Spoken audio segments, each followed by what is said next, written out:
Students from, we're going to start with Charles E. Shea Senior High School.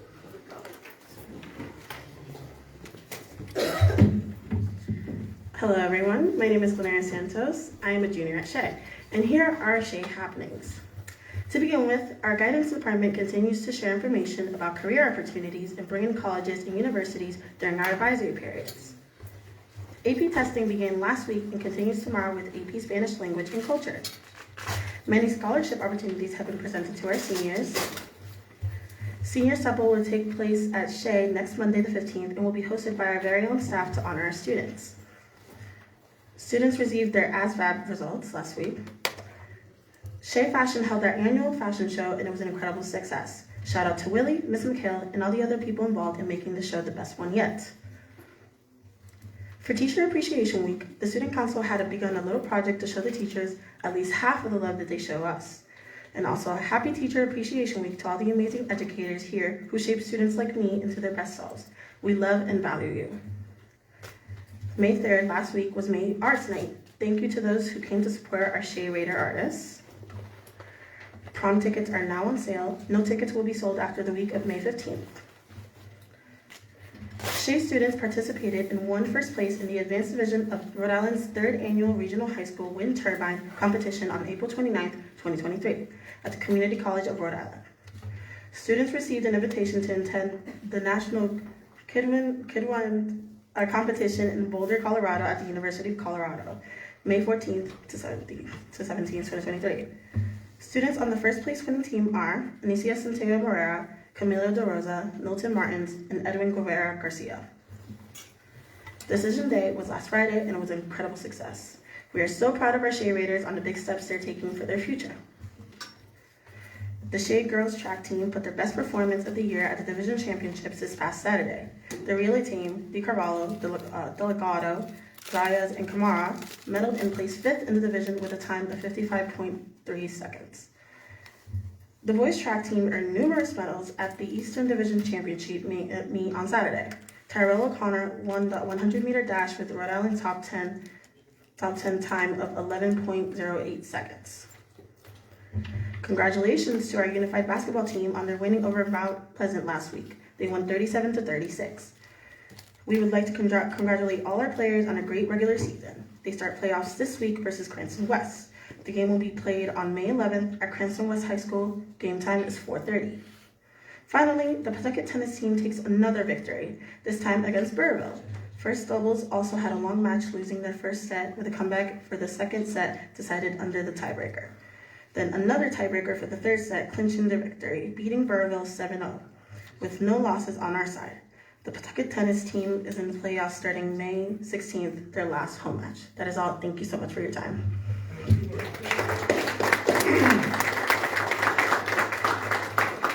Thank you. Can we have the Tolman Senior High School representative, student representative?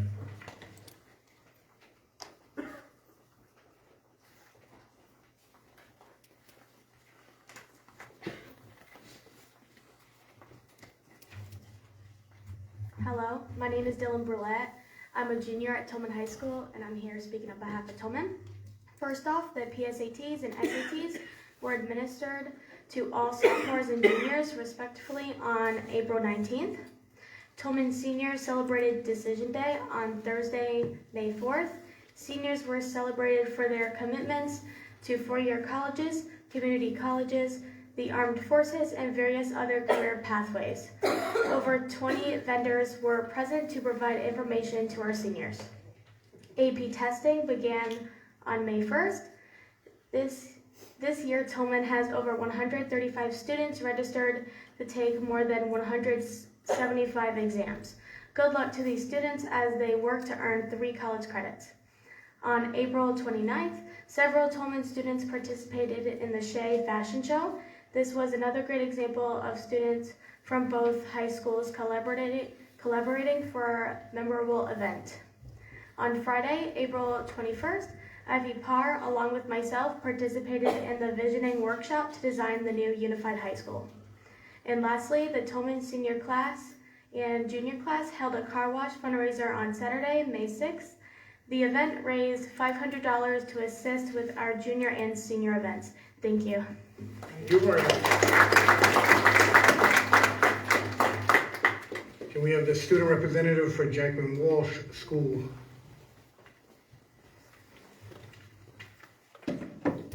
Hi, my name is Princess Appia, and I'm a senior video and film major at the Jacqueline M. Walsh School for the Arts.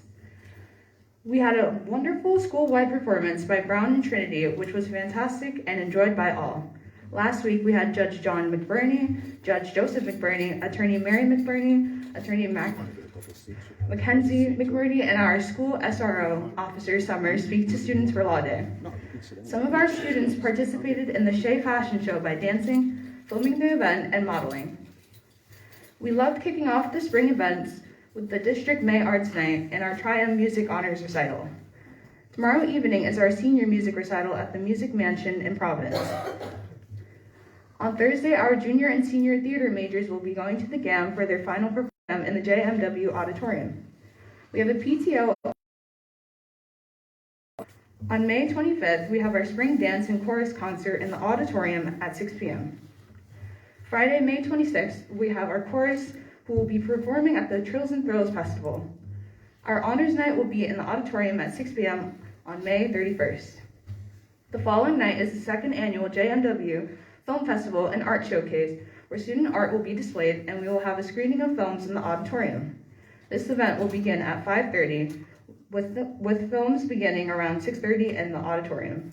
On Monday, June 5th, our senior art majors will have their formal showcase to display their portfolios and final projects. Our production of Peter and Wendy goes up on June 6th and 7th with an in-school performance for our neighbors in 3rd through 5th grade at Agnes Little on June 6th. June 7th, we are excited to have an assembly with the members of the Newport Jazz Festival Band coming to perform for our students. And last but not least, our class of 2023 graduation ceremony will be held here at JMW in the auditorium on Friday, June 9th. Thank you for your time and for all you do. Junior Visual Art major Sarah Souza will be taking over after our graduation.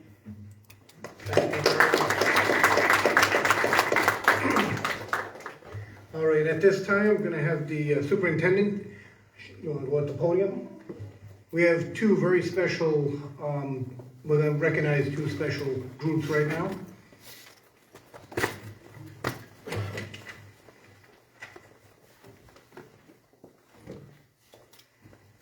At this time, I would like Dr. Ash and Ms. Jones, if they would come over to the podium.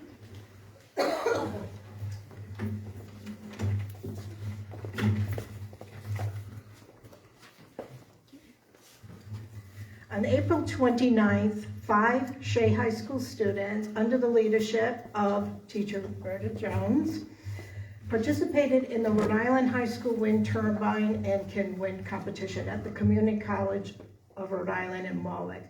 These 5 students placed first in the Kid Wind division and have been invited to compete at the Kid Wind National Competition May 17th to 15th to the 17th in Boulder, Colorado.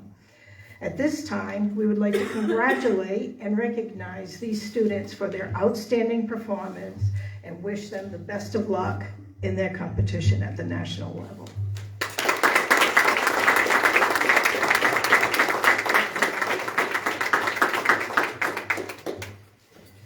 All right, so first we have the glue of the team, who's a phenomenal teacher. We love her to death, and she's just fantastic. And I can't tell you how thrilled we are for you to be at Shea, but in the city of Pawtucket for our kids. So we would like to award the certificate to Miss Verda Jones.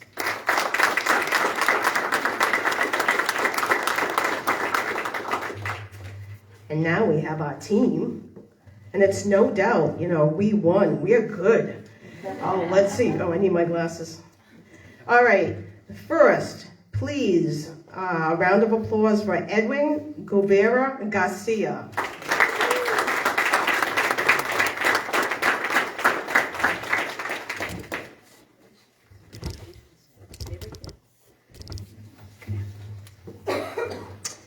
Next, we have Nilton Martins.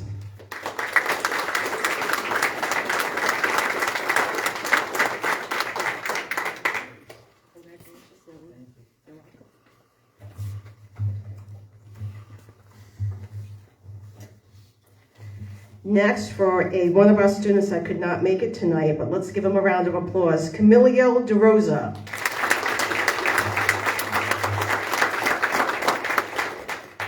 And finally, girl power, Anicia Centeo Moreo.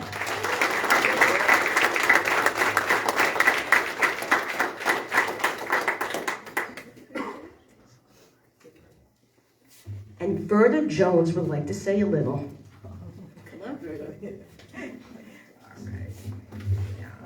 Good evening, everyone.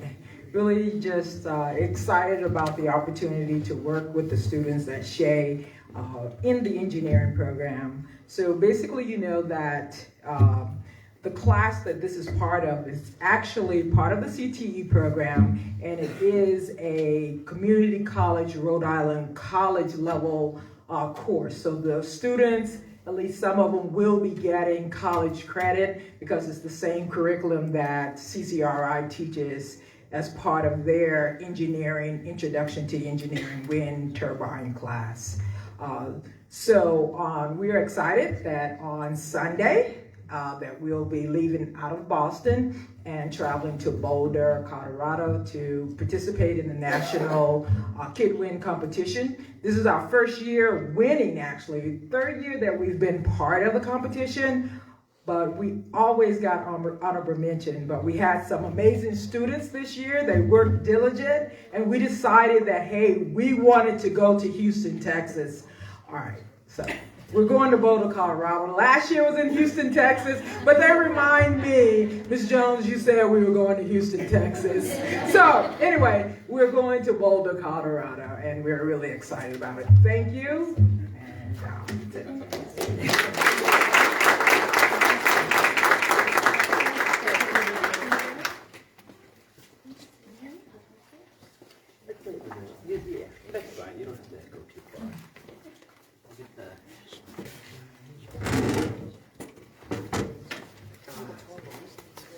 Spread it out this way. Let's get in the middle of the board. All right, 1, 2, 3. Excellent. Good job, guys.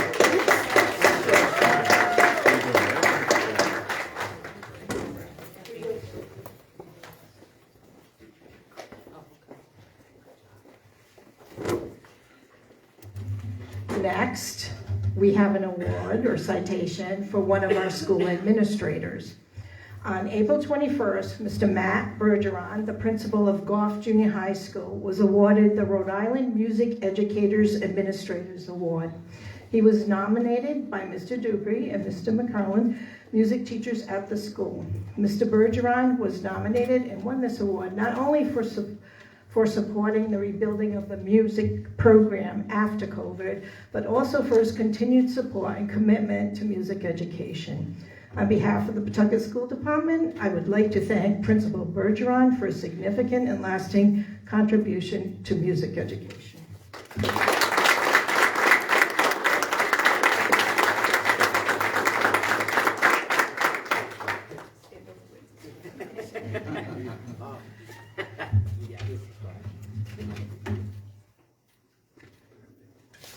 Thank you.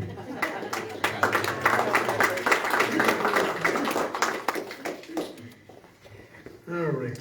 Thank you very, very much for those very exciting and incredible things that are happening here in this school district. Public participation. May I please have the first one to sign up is Kim Souza.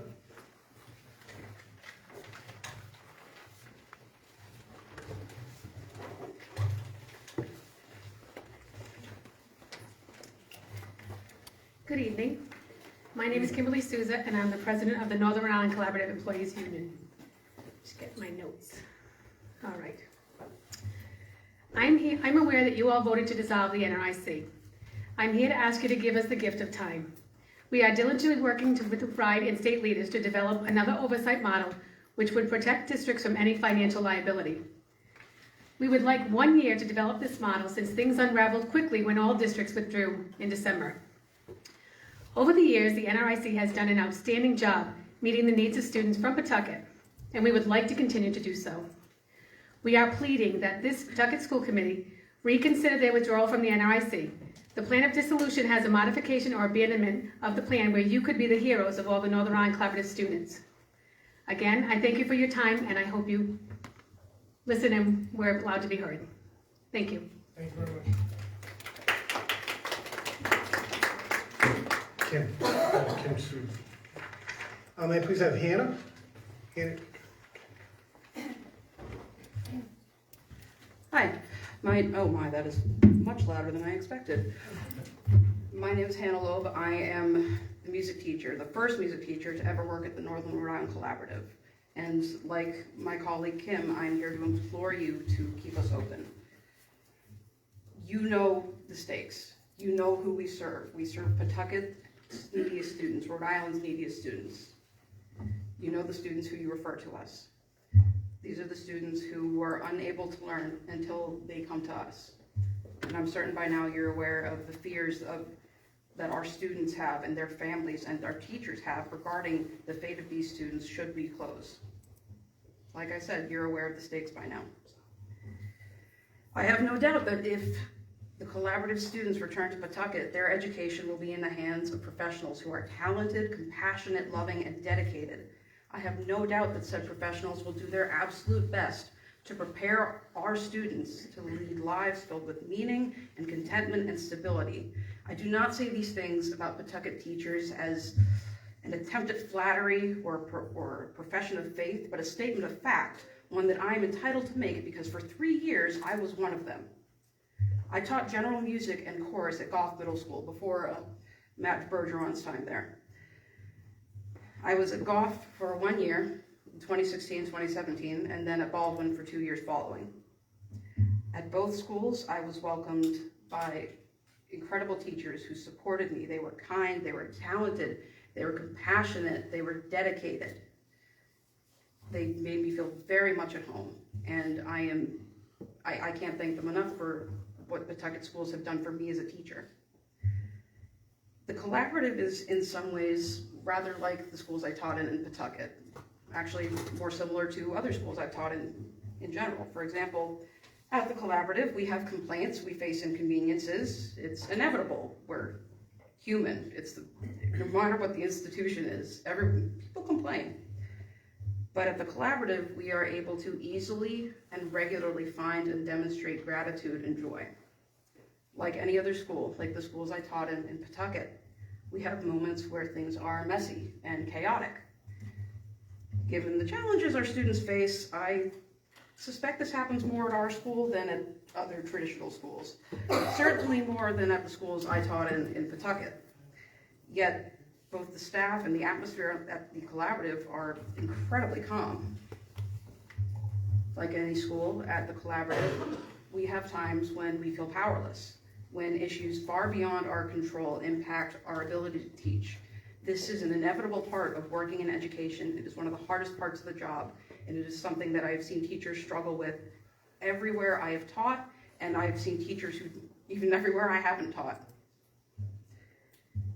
You find ways to work around it. You make do with patchwork solutions, and I do not just speak about the collaborative, but all teachers. At the collaborative and at my schools in Pawtucket, those teachers were creative and resilient and passionate educators, just like those I worked with here. I was an inexperienced baby-faced teacher when I started at Goff, unlike now when I'm slightly older, slightly more experienced, and still slightly baby-faced. At Baldwin, in my first year at Goff, I grew close to my teacher mentors. I would not have gotten through my year without them. At Baldwin, I was welcomed and loved by my colleagues for who I was, a young and inexperienced teacher who was dedicated and determined to grow. They supported me when I struggled. They welcomed me into their classrooms to teach and to learn from their example. They showed me how to teach when the odds are stacked against both students and teachers, how to stay calm in the midst of chaos. They demonstrated resilience and creativity, and they showed me how to find joy in the small moments and laugh at the absurdities of teaching. I learned these qualities from Pawtucket teachers, and they have served me very well at the collaborative. Without their example, I would not be the successful and confident teacher I've become.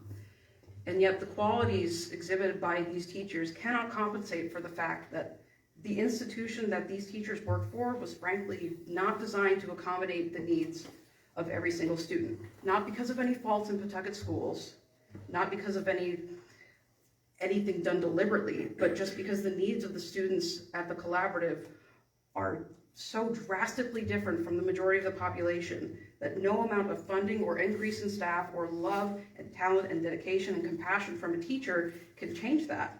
This is not to say that Pawtucket schools are better or worse than the collaborative, maybe different.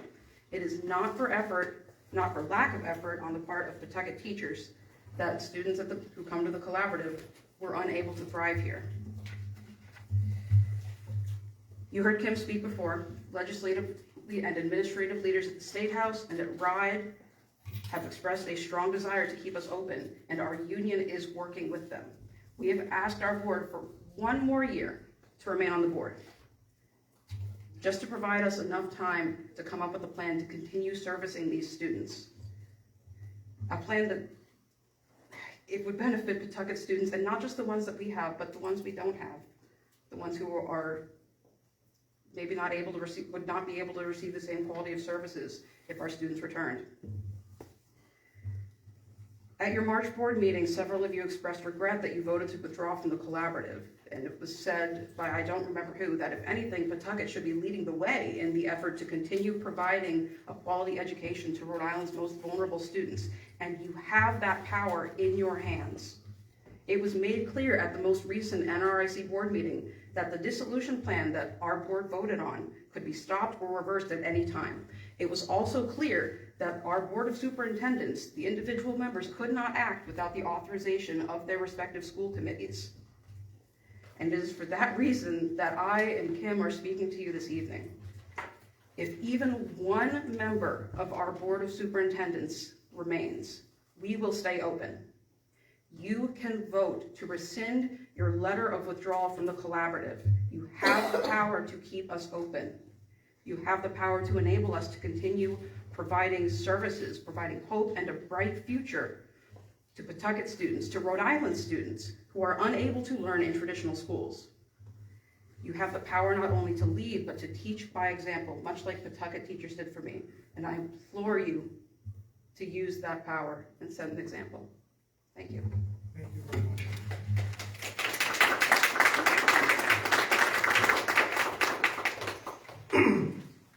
Okay, next, Eloise Hodge.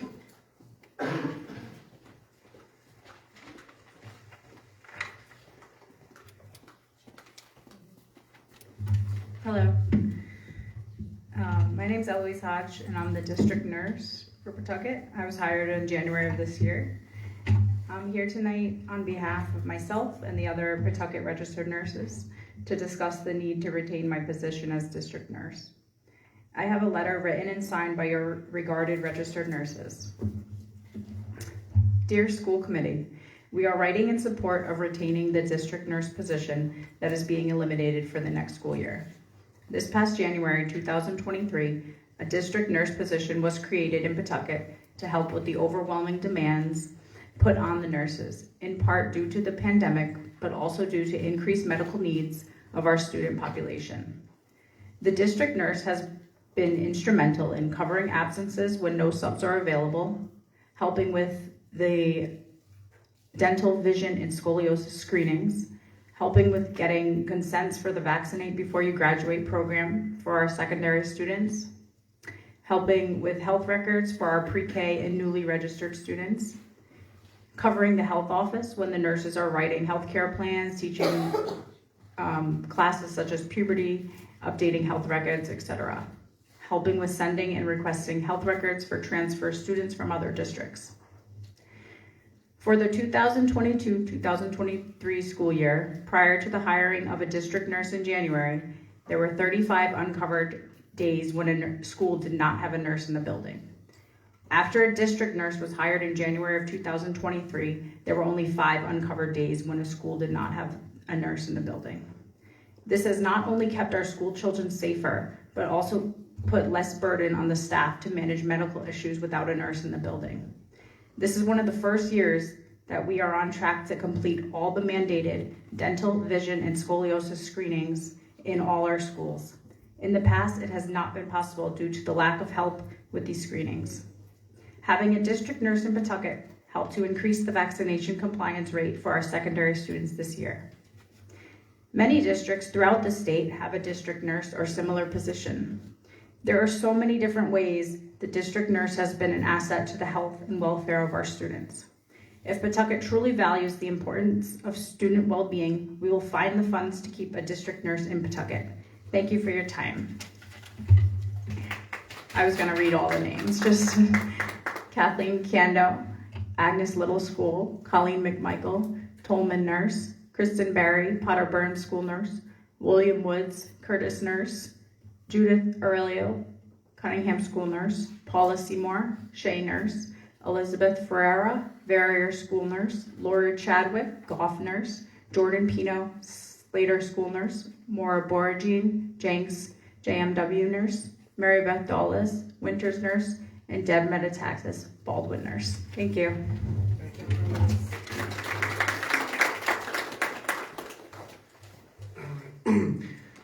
May I please get a motion to approve the previous minutes, meeting minutes from April 27, 2023's meeting? Motion by Ms. Bonolo, seconded by Deputy Chair Grant. Any discussion on the minutes? All those in favor say aye. Aye. All those opposed? On the new business discussion action item, first item is going to be the approval of, can I have a motion for the approval of non-renewal termination of certified staff for discussion? Can I get a motion for approval? Motion by Committee Member Connie, seconded by Mr. Charbonneau, Committee Member Charbonneau. Discussion, Ms. Superintendent? I'm just asking the school committee to approve this list of 31 teachers, for non-renewal. I have, not calling, I have, did I miscount? I have 32. I might have miscounted.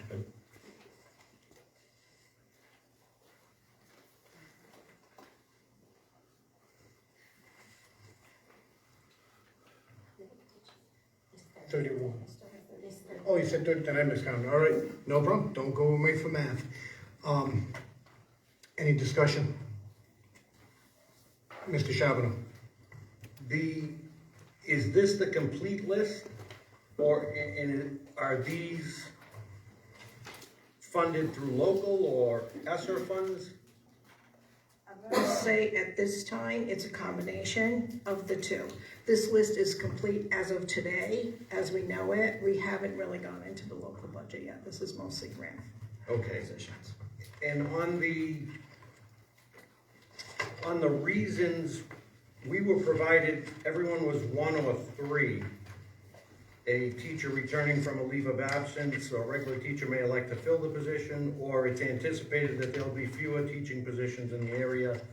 So specifically to the nurse, the district nurse, she doesn't fall into either of those, one or three, does she? It sounds like, right, it sounds like due to the uncertainty of the funding level, would be... Or fewer teacher positions in that area, so it would be a 3. So, maybe it's me, but 3 and 4 seem to be... 3 seems to be the politically correct way of giving an explanation, and 4 seems to be, I just don't see the difference in 3 and 4. That's all. And when we were provided that they were all 1 or 3, clearly the district nurse, I would think, falls because of a lack of funding. So my understanding of 3, at least as it's been explained to me in the past, is that it's usually due to enrollment, as in there are, and someone can correct me if I'm wrong on this, but that, maybe we had 4 third-grade classrooms last year in this school, and now we have 3 third-grade classrooms because we have fewer students. So there will be fewer teaching positions in the area. And to Mr. Charbonneau's point, that 4 is, we'd love to have this additional person in our school, but we don't have the funding for them. as opposed to 3, which is we don't actually have the kids for them to teach. And that's how I've always understood the difference between the two. And so, to Mr. Charbonneau's point, are these all, we don't have places for them, or we don't have the money to pay for them? I would say at this time, again, it's a combination of both. Of 3 and 4 and 1? 1 and 3. And it could be 4 too, but I'm thinking it's more 3, because right now we're looking at positions that are needed, the FTEs that are needed in the district to support the students. And what happens is when we find that we have to close a classroom, it depends on their certification. So that teacher that we're closing, she might not necessarily get the pay somebody below her would, because there has to be room for her to fit into a job based on seniority. I actually have 2 questions. So the first one is in regards to the nursing position. Seeing that it's a district position, no schools are closing, and there's going to be a nurse at each school. So that situation isn't going to be changing. So if the nurses are out, or if we still have to do screenings, they're still going to need the support of a district nurse to do it. So I'm not really sure how we can really justify losing that position when we don't, I'm assuming we don't have substitute nurses who come in, and if a nurse, I'm assuming they either take a nurse from a school and leave a school empty, or they do half and half. And, you know, I have to be honest with you, I received a phone call this year from a mom, her child fractured their growth plate. They were playing in the schoolyard or whatever. It was an elementary school, and there was no nurse at the school, and no one called 911. There was no one there to really analyze the situation. The student ended up being out of school for quite a while due to that situation, because they just kind of sat in the office. So, like I said, it doesn't seem like there's a lot of justification, and it does seem like if there are nurses, just like teachers, I know we've always really pushed, you know, instead of splitting the students up, we prefer to have substitutes or someone in the classroom, you know, helping support the class. My second question is, Mr. Charbonneau asked about if these were ESSER or if they were from the budget. You mentioned probably mostly that you still kind of had to get into the budget. How many teachers are still sitting on our ESSER that we haven't or might not be noticing? Because that's a huge concern. To explain further what my response about these teachers could be an either or. It might be that we eliminated a position that was in the ESSER grant, but because of seniority purposes, the teacher that is getting laid off might be in right now in a local budget. So that's why I said I can't, you know, because the teacher that we eliminated might have come from a grant, but they might be the most senior teacher. So somebody below them. So these people, I'm not quite sure, they could be in the local budget. And yes. Okay. And then the other question is, how many teachers do we have I will know on that ESSER? tomorrow at 1:30. That's our next meeting to finalize the ESSER grants. Okay. All right. Thanks. Just so I have a better understanding, what is the reason for eliminating a social worker position? what would be. Yeah, why would we eliminate a social worker position or even an MLL position when we know those are two areas that our students really need support in? It could be that the job changed, it could be the MML positions, it could be that it's going to move to a secondary level. There's a lot of reasons why different jobs get closed and different jobs open up. It depends on the population and the needs of the students. So as far as the social worker, I can't answer that right now. I'd have to go back and look at the paperwork, but I certainly will give you the answer as to why we felt that it could be closed. And it might have been that it was in a grant and it was already being funded and there was no funding for it next year. That could possibly be it too. So But specific to these five, you couldn't tell me that. it could be just fewer positions are needed based on whatever the program was, or it could be the funding. I'm not sure about the funding right now, but I'm gonna say that it was probably due to fewer positions were needed in that area. All right, I don't know the answer to that question right now. I just want to say, as a current educator and a former classroom teacher, I understand the stress that is placed on teachers. I was laid off, I think, every year for my first 10 years as an educator. And so I also was called back most of those years. So I'm hoping that, once things settle, we see, possible surprise retirements, or our enrollment numbers go up, that we will hopefully be able to have a vote to bring these teachers back at the end of the summer. So I just want to say, should some of these positions not be replaced, that forever grateful and empathetic towards the situation and how you're feeling in this moment. So. Any other conversation? Any discussion? Mr. Charbonneau. Just Superintendent, a clarification. A lot of pre-K state model. And is that just reduction in, are we losing a pre-K classroom? I don't think so, no.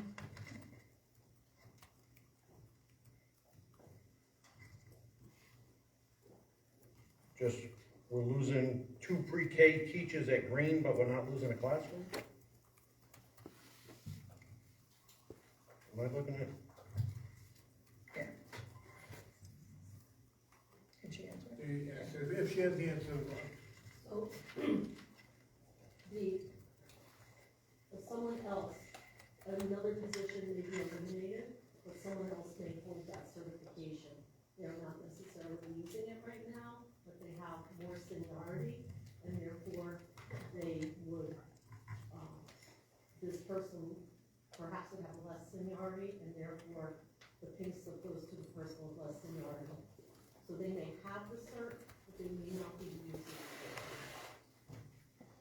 So if someone at, say, a secondary level is an English teacher, and we're eliminating an English position, but they still are art, they might hold art certification, or they might hold something else. So we have to make sure below them that there is a position for them, so we might have to lay off people that hold similar certifications, so that we can guarantee that that person with the most certification will be guaranteed a job. So that's why you see stuff like this happening.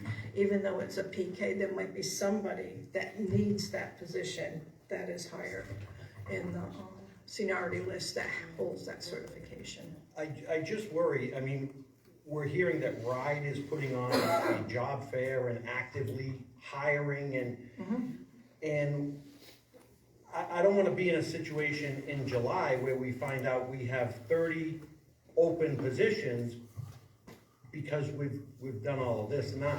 Historically, the people on this list have been recalled to their positions all the time. We just have to ensure that those are available for people that are higher, that have been closed, but hold those certifications. So there's a good possibility that these teachers would be going back into their positions.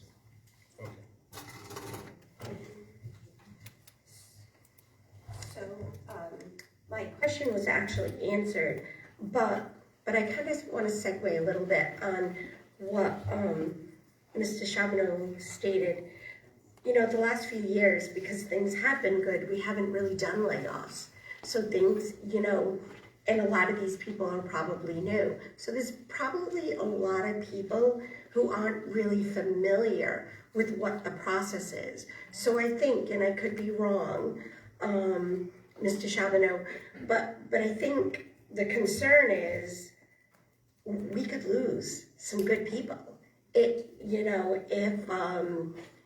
we find that, I'm just wondering why, I know we have until the end of the month, but why we don't,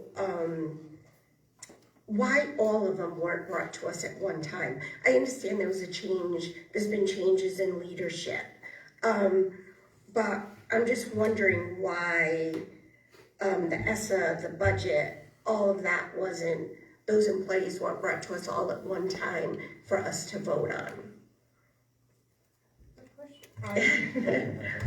Because I've been here for 6 days. We've been working, we've put in. Oh, well, I'm not doubting that. Well, but I'm Melissa's just, been glued to my head. And I understand that, but I guess what I'm wondering is, if there are gonna be more, why didn't we just kind of hold off on this and wait and just bring it to our next meeting? No, that's difficult to do. And can I ask why? I don't understand the process, so why is it difficult to do? I'm not saying that more won't be brought forward, but I think just for peace of mind of the teachers to try to give them some answers before the end of the school year. So that, we try to work with them as much as possible to try to keep them in their positions that they're in, and they have a lot of nice mechanisms now with the waivers and things like that give the people the opportunity to stay there. So this is very anxiety producing, but we need time to work with these teachers and to see if there are positions that we can recall them back in before the school year. So the sooner we do it, the better off the district is, I think, because we could start recalling some of them back in. As soon as we know that people aren't going to move after the mini polls and the polls that they have. The sooner we do it, the less anxiety producing for the teachers it is. So yes, this could be it, and we could have 3 or 4 more at the next meeting. I'm not sure yet, we'll know more. But I'm gonna say this is the majority. That you'll know whether or not they're gonna be reopened. What's the date of the pool? June 23rd. June 23rd. We'll have a lot of pretty good answers by then. But we have to notify them all by June 1st, anyone we're gonna lay off. Thanks. Thank you. Ms. Manolo? Historically, long time ago, they used to lay off, I think 1 year, 143. 1 year, almost 200. 7, where we were putting pink slips out to protect the district's finances, right, and to give the flexibility of keeping seniority primary, which is part of the union contract. So the fact that we have 30 some odd is not good, but it is good. And historically, we have called the majority of the teachers back. So I know it's stressful, and I've talked to a lot of teachers who have been pink slipped over the years, and I do realize it's stressful, but we have to make sure that we have the right teachers in the right places at the right time. And if this is the beginning, then this is the beginning. And if we can bring them back, it'd be great to bring them all back. And we will probably know more before the end of June. Thank you. Any other discussion? Clerk, please call the roll. Ms. Panola? Yes. Ms. Carney? Yes. Mr. Charbonneau? Yes. Ms. Doobie? Yes. Ms. Fernandez? Ms. Grant? Yes. Mr. Shalal? Yes. May I please have a motion for approval of budget transfer? So moved. Motion by Deputy Chair Grant, seconded by Ms. Fernandez. Melissa? Good evening. We have one budget transfer before you this evening for Tolman High School. It is for the cost of the GED program that was put into law this year. And this is for 3 students at the CCAP, and it's $22,750, moving that from electronic textbooks to other purchase professional services. Discussion? Clerk, call the roll. Ms. Fenola? Yes. Ms. Carney? Yes. Mr. Charbonneau? Yes. Ms. Doobie? Yes. Ms. Fernandez? Ms. Grant? Yes. Mr. Shalal? Yes. Thank you. All right, can I have a motion to approve a field trip for the, we have to approve a field trip of the school committee. We know what field trip this is. This will be the wonderful opportunity to send Shea High School students out to Boulder, Colorado. Can I have a motion to approve? Motion to approve. Second. A motion by Ms. Manolo, seconded by Deputy Chair Grant. Discussion. Mr. Charbonneau. Thank you, Mr. Chair. I just want to recognize the North Kingstown Chamber of Commerce, who has secured the fundings to send our students there, and for hosting the event with Orsted and TPI Composites. I think all 3 of those organizations deserve recognition for funding the trip. Thank you. Absolutely. Any other discussion? Clerk, call the roll.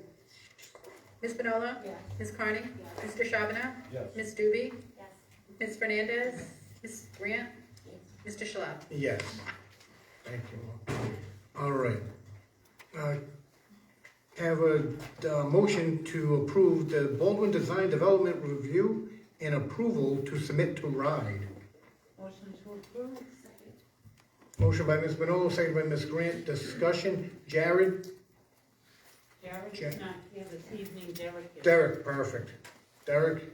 Good evening, everyone. So earlier this evening, we presented to the school building committee the status on the Baldwin Elementary School. Just one moment, my computer was running a little low, so I'm just firing it back up. But by way of introduction, what we're going to be asking for this evening is that you allow the design team to submit the design development package to the Department of Education. This allows them to review those documents in tandem with the district's review of those documents. Feedback will be incorporated from both the district as well as RIDE as the construction documents continue. As part of that, it is important to note that we are still very much working on getting to a place where we have fulfilled an expected budget shortfall. So let me just pull my notes. So based on what we're looking at to date, the current RIDE approved budget with a memorandum of agreement that guarantees housing aid is just over $61 million. That's $61,636,645. So $61,636,645 based on estimates, and we're already starting to see some improvement. So this number is going down already, but based on current estimates, we're looking at a need of $68,378,083 and some odd cents. This creates a budget shortfall projected to be approximately $6.7 million. So that budget shortfall is not in fact a true shortfall, but simply a shortfall in what has been approved for reimbursement through the housing aid program.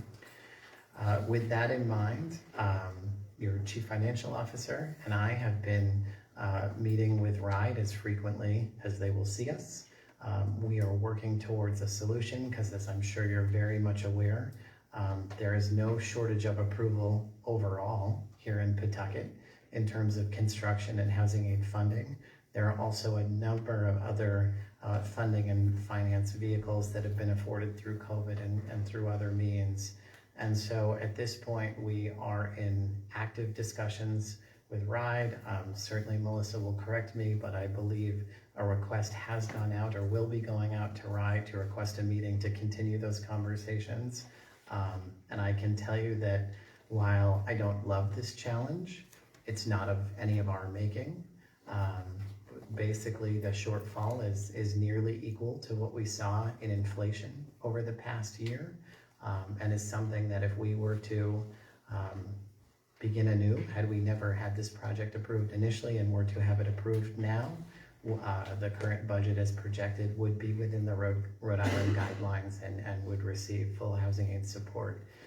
So with all of that in mind, I think we have a clear picture of what needs to happen and a case to be made, as well as what historically anyway has been a good partnership with the Department of Aid and School Building Authority, at least as long as I've been with you all, coming on nearly a decade at this point. So while it's a challenge, we've certainly faced challenges as a group before, and we have essentially until substantial completion to make sure that the housing aid is secured, which gives us, though I wouldn't want to use all of this time, probably 18 to 24 months to solve this puzzle. So with that in mind, the design team is going to offer a presentation about what the design documents look like. I believe Louis Tirado will be giving that portion of the information, but wanted to at least come to you with the update on the budget, and happy to take any questions as best I can. Discussion, appreciate, great, then Mr. Charbonneau. So, Derek, you just stated we're short approximately $6.7 million. We just received an email, I don't know, last night, the night before, that this is excluding the playground. So if this excludes the playground, am I reading this incorrectly? Wouldn't it make us be shorter, more money? Is that a word? Yes, yes. So wouldn't we be short more than $6.7 million? Yeah, the differential could grow with the re-addition of the playground. There are also what we're working very hard on, in addition to getting to the baseline and filling that gap, is over the last couple of years, RIDE has come out with a number of specially targeted funding programs. And because the playground can be released, exercised, funded, supported at any given time, there's a number of vehicles to try and secure funding for the playground that perhaps even give us a bit more time. So, for example, should another special program emerge, we could look for funding that way. I suspect one of the things we're likely to talk to RIDE about is you have a new stage 2 going in to support the unified high school.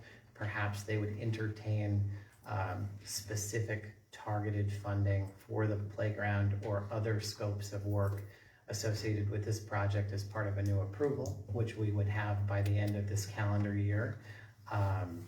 So we are working as hard as we possibly can at every angle to try and secure those funds. So didn't we just apply for playground grants through RIDE for Baldwin, Curtis, and Cunningham, and get denied for Baldwin? We did, in fact, in this round get denied for Baldwin. Melissa looks like So she may have something she wants to just say. be a little nervous or a little concerned?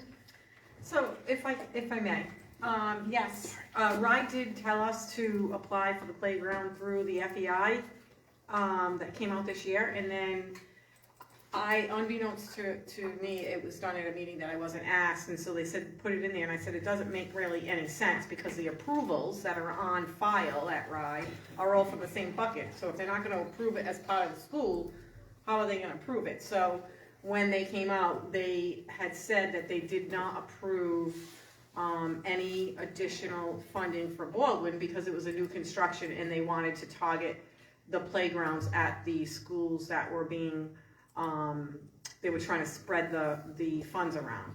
So I didn't understand why they asked us to in the first place, but from what we understand is we've reached out and asked for a meeting to see if we can come up with some ideas on how they would let us use some of these other funding sources. So when I heard you mention that, the playground, you were at 100% right. We were asked to apply, put it into FEI, and we did, and we were denied. So yeah, are we nervous? Yes, we are definitely nervous, but we're not gonna give up. And I won't give up. I know the superintendent has been standing by my side, the assistant superintendents were with John Cody, we're all together, our OPM, and we're going to keep going at this because Pawtucket deserves it, and we're gonna just look at avenues. I'm looking at the Rhode Island Office of Energy Resources. They did get back to me, that was one of the other places they asked me to look. They did say right now that their funding is only for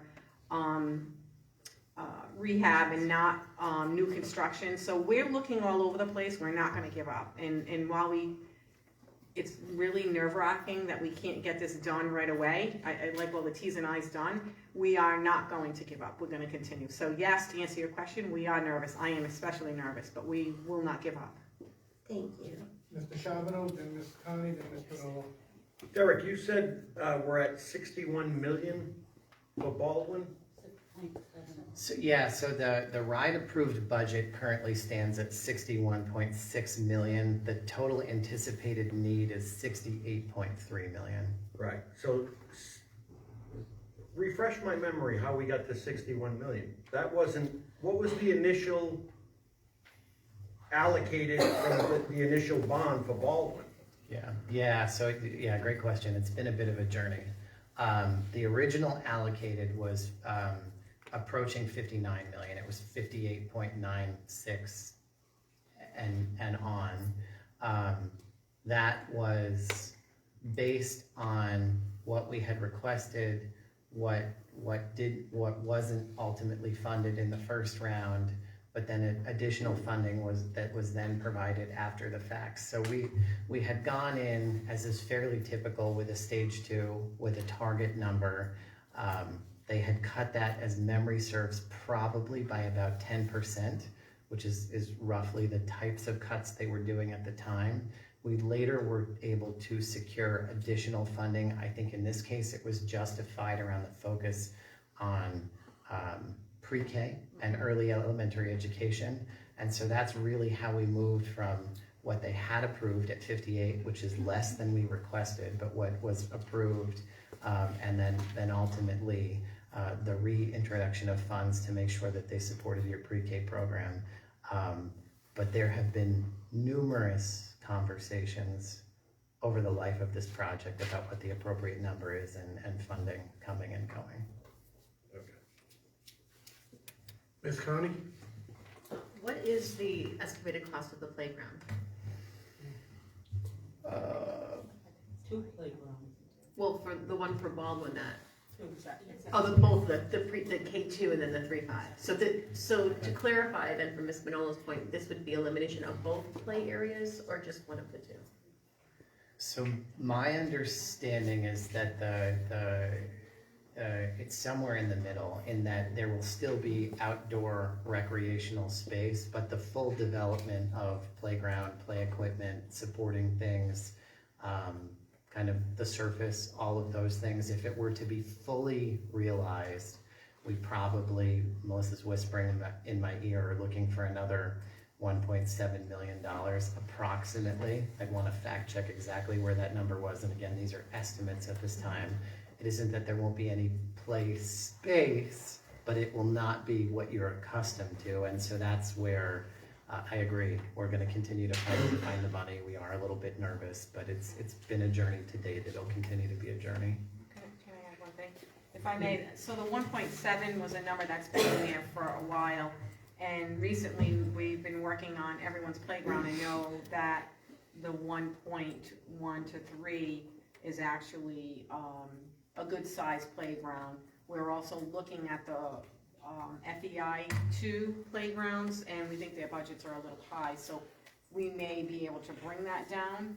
And then again, if we're able to bring that's another avenue that we have, tucked right in here to try to see if we can do it. If we can bring down the cost of the other playgrounds that we think may have a higher budget than necessary, maybe they'll allow us. That might be one avenue that we go with. I mean, we're looking everywhere. Maybe that'll get us halfway there. And so it could be done in stages, but we have about 18 months And as Derek mentioned, we don't want to wait that long, so we're going to continue to fight for it. So we have we have 18 months to find the funding and close the gap. Yeah, so it's two Two things, pieces. go ahead. So in terms of cash, we have it. You have bond authorization, you have capital funds.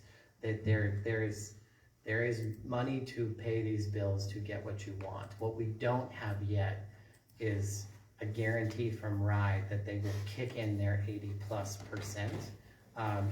And obviously for the differential, and obviously when you're paying 100% versus only paying 10 or 20%, that is a huge difference. So really what we're discussing is doing right by the taxpayers and making sure that we maximize your entitlement through reimbursement and minimize local costs.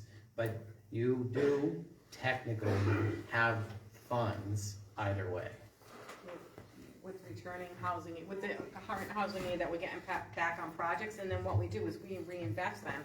So we don't want to do projects all the time that are not reinvested, I mean, that we're not getting housing aid, because then we can't reinvest. So over the next couple of years of the capital projects that we've been working on for the last few years, when those monies come back, we will grow, but there will not be room to expand in our next phase of what else we want to do down the road. We've been going gung-ho for the last 6, 7, 8 years. Like, fast forward where we were 6, 7, 8 years ago, we had a small amount of projects going on. We have a ton of projects going on now.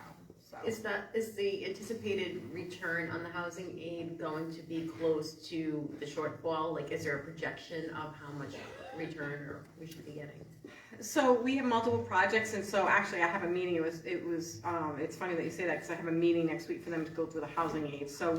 So the housing aid is done into, the city gets the housing aid for the bonded projects, and we get the housing aid, and there's 3 groups. If a project is under $1 million, we get it back the following year. If it ranges between that $1 million and $1.5 million, it takes 2 years to get your share back. And then if it's above the $1.5 million, it takes 3 years. We're hoping that they have another mechanism where if they have cash flow, that even they'll go up to the $3 million in projects and give us it back in 1 year. Otherwise, I'm getting with Colliers and we get creative. Where can we stop a full project? Like, can we claim just the design, say, of something? Or so that way we try to keep the projects under the $1 million, if you know what I mean. So we're trying everything that we can. But this, if we are not going to, I'm not going to settle for, and I don't think anyone on the team is going to settle for us not getting most of that or all of that 6.7 plus a playground reimbursed at the full housing aid that Pawtucket deserves. We're not going to rest at that. We're just going to keep trying. So thank you. Ms. Manolo? So don't go away, Melissa. I'm sorry.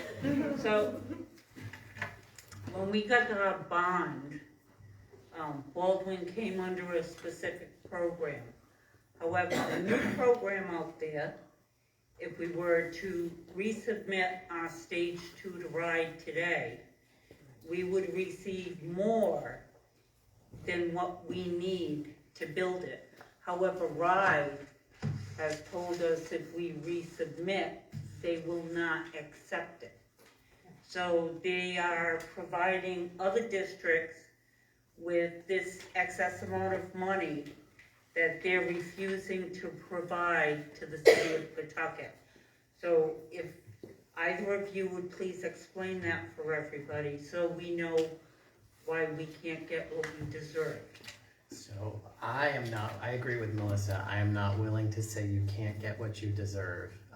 What we did do, though, to your point, Ms. Spinolo, is we presented RIDE with data that would suggest that if Baldwin were to go in today as part of a stage 2 package based on the number of students, the size of the building, and the allotment of dollars per square foot that could be spent, plus all of the additional calculus that goes into them generating their approval based on their caps, the number that we came up with using their guidelines was slightly higher than our total need and ask. And so the reason we went through that exercise with them was to prove to them and us, frankly, that we are being fiscally responsible. This project costs what it costs based on current market conditions. We are not kind of going easy in terms of excess spending. There really isn't excess spending here. It's responding to the marketplace and getting the school that you want, need, and deserve. And so that's where we simply need to continue that conversation. I'm not ready to say yet that RIDE won't help us, but I also don't know quite yet which pathway they intend to illuminate to help us. Go ahead, Mr. I'll Sheldon. just follow up on Ms. Bonolo's comment, because I think it's important that we've had a long history of really strong support from at least the SBA portion of RIDE.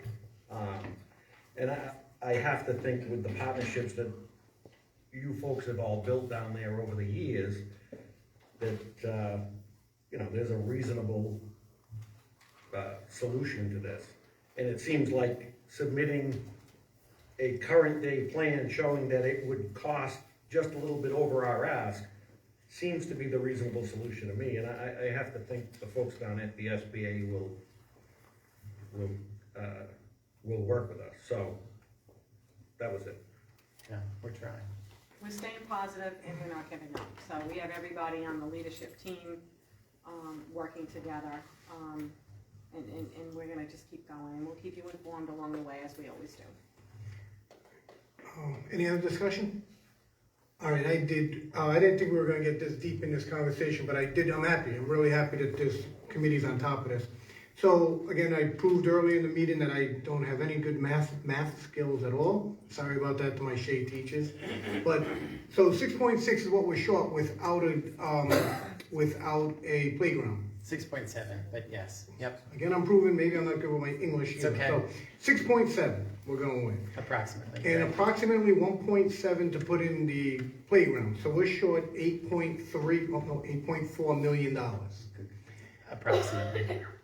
Does this have anything to do with the interest rates on what we're doing, or is it mostly supply chain? Is it the price of materials? Yeah, so this is strictly inflation. So borrowing costs and sort of what has happened with interest rates are outside of this. That is something that the city will have to consider as they go forward and issue public bonds. But that's really a city issue, and they've been good partners to date on that. This is really about simply meeting the marketplace where it is with regard to the 7+% inflation that we all saw together over the last year. And you say we have to figure this problem out within 18 to 24 months. The school's gonna open in September of 25. Again, 24 months from now, correct? Well, a little longer. Where are we gonna come up? What do you see as a forecast? What are we supposed to be looking at for these next 18 months that we find 8.3? Because I think this whole committee's on board. These students are gonna have a playground. So where are we coming up with that money? Sure. So again, I think that the important distinction is you technically have the money. What you don't have yet is guaranteed reimbursement or entitlement coming back to you. And it's our job to say, no, we don't think that Pawtucket should be paying 100% of that portion of those costs. The state should be contributing at their typical, if not their bonus rate. And so that's really the discussion we're having, is we're asking the state to fund their piece of that differential. So you will not get to a point where you don't have the money to do the project. It will just cost you more than we believe it needs to. And so really, this is about working with kind of state bureaucracy, if you will, about where the pathways are to get that piece, the entitlement piece. And it will close the door. It will close the door on future things that we would be using. If we have to dip into that, correct? Right. It's going to pretty much level. Like we wouldn't be able to continue doing some of those other projects or opportunities that come up with FEI, and we have a small percentage to pay from the school committee's end. Those projects will likely go. We will make this happen. But it may stop the projects unless we can build up some more capital. I know most of the members for you are used to building these buildings. I'm not. So when I hear we're short 6.6 this early on, I'm nervous. But you guys don't seem as nervous, which is good. That means you guys are good leaders here. I think we should get updates every 3 months on where you are. Is that reasonable to ask? do you get into it that much within 3 months? Oh, hey, listen, we found a funding source here, or is that possible, or am I not speaking? Possible. So based on, I can only, so I'm like any other advisor around finances, I can only give you a prediction based on past events. And in the past, when we've had problems of this magnitude, a solution that's nearly or completely encompassing will just arrive. And whether it arrives in the next 3 months, or if it arrives in months 4 through 6 or 9 through 12, I don't know when the solution will arrive, but more likely than not, a solution will just present itself and take care of it.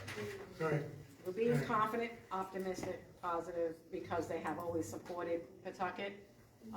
And there is, I think that it's not that they're not supporting us, there are a lot more districts in the game right now. So, right. So we were like only souls like us in Providence, maybe some with Woonsocket, Central Falls, but everybody's out there now. And so they have to share all that support with everybody else, but we keep reminding them that, hey, remember us? We were number one. Don't forget us. I never go away. So. Okay. All right, any, Deputy Chair Grant?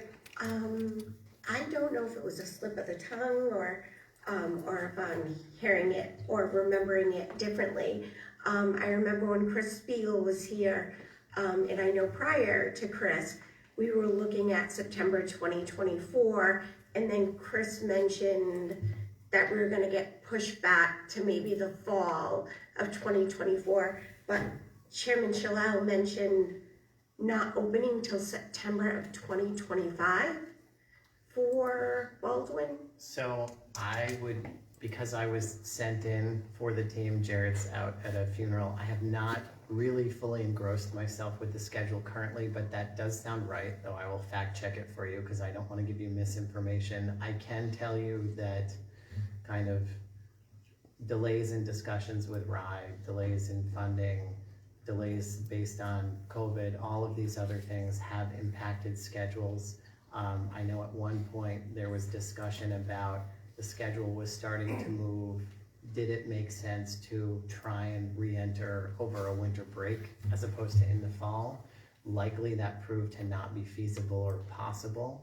So I don't know that the construction duration has gotten any longer, but the things we've had to go through to even get to where we are now in terms of getting to a budget, getting to understanding with RIDE, getting to a place where we can move, has definitely cost you time. And again, this is not of our making. This has been the process on this project. And I just bring it up because this is the first time I had heard it. So, yeah, and I'm on facilities, and again, I did miss the meeting tonight, but I've been at all the facility meetings and all the school committee meetings, so this just comes as a shock to me. Sure. Hearing that we're pushed back to September of 2025. So let me fact check it and we'll give you, yeah. Let me I'm gonna throw myself under the bus. I'm literally doing it by just not having no clue about it, but there's no building being built. You're not gonna have kids in there in September of 24, as far as I know, right? I mean, none of you have told me, I've not heard September 25, that's just me, just an assumption, so Kim, please, I do apologize. I am under the assumption we're looking at September 25, I just threw it out there. And I'll. Yeah, I'm just don't curious, know any- because I think as a group, we need to plan and we need to know this type of thing. I just didn't know if it was a slip of the tongue or if I missed something. I'll fact check and we'll report out officially, because like I said, I don't know the schedule. Thank you. Yeah. All right, so now, any more discussion, Mr. Charbonneau? Yeah, I apologize. That threw me too. A year delay, but then you mentioned delays in meeting with RIDE, delays in funding. What delays in funding? So I definitely need to go back and look at the schedule before I report out. So I know there have been a series of things, but I am definitely not prepared to give you an update on the schedule or the events that precipitated any movement tonight. But that certainly doesn't mean that we can't. I'm not in a position to give you good and accurate information standing here right now. But can I jump in? If I think what Jay's asking, the delayed in funding, I think you were referencing going back and trying to get them to add in the funding that was short to be included, and they said, no, we're cutting it at this. I think that's what he meant by funding, not that we're not getting funding for the building. It's Yeah, just- not locally. But you're here tonight saying we have 18 months to figure that out. So. From this point, right? Right, okay, so the project shouldn't be delayed a year to get that section of it resolved if you got 18 months to figure that piece Right, out. yeah, again, let me take a look at it and have the team report out. Yeah, I think we need it sooner than later if we're talking about a year delay. Again, I threw that date out there with Yeah, no I think Kim is knowledge. right. I think Kim is right. The last date I recall was the mid-year, Yeah, I the one remember that you said. Chris being up here saying that. That was the that last it date was I gonna be remember. delayed from, you know, the kids being able to get into September. So he kind of said like maybe around Thanksgiving. Yeah, in the winter, But winter break, then yeah. when I Chairman do remember Shalal that. mentioned it, I was like, whoa, 2025. You know, I was just a little caught off guard. Yeah, we can take a look at it together, and obviously to the extent that things have happened that have required any delay at all, we can report So specifically. actually, Derek, one thing I guess I heard because of my own error, please, report back to Diana, and Diana will send it out to the committee. Please find out from someone, what is the estimated date of Baldwin being completed? You got it. Please get that. Ms. Benoit, go ahead. So it is my understanding that it is September 2025. And Shulman is here. Can you tell us how far behind we are right now? Yes, I didn't want to interrupt, but, so there was a delay in the design from RIDE. RIDE had to redesign the whole building, and that's the last time we came to you folks and said that there was a delay in the design. We had to redesign the building. We made it smaller. We went through all those value engineering that they went over earlier, and that date was somewhere around Thanksgiving. Then the funding piece came in and pushed it out a little more. So the last update we gave was April of 25. That was the last update we gave, April of 25. So we're still on track for around May, June of 25. We're certainly on track to finish by 25 September.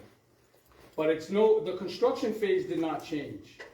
We have 18 months to build the building. That's how long it's going to take to build the building. But we encountered all these delays really through RIDE and that process. You know, you think you have a building, they approve it, then you go in for the last phase and they change the building again. No, and then we came up with the mechanical issue at Winters. We had to change our whole mechanical system. So when you change the whole, because we were going to do the same system that was at Winters, and no one wanted that system for obvious reasons. So we had to go do structural over. We had to redo the roof and make sure that, you know, we had a big heavy construction on the roof. We had to eliminate that or make changes to that. So it was really not construction, all those pieces that, you know, and believe me, we're out there, we have the ground open, we want to get, you know, the machines in the ground and get this built. But I can tell you, we're sticking to the 18-month construction schedule. Okay, it's just everything else that delayed that for us.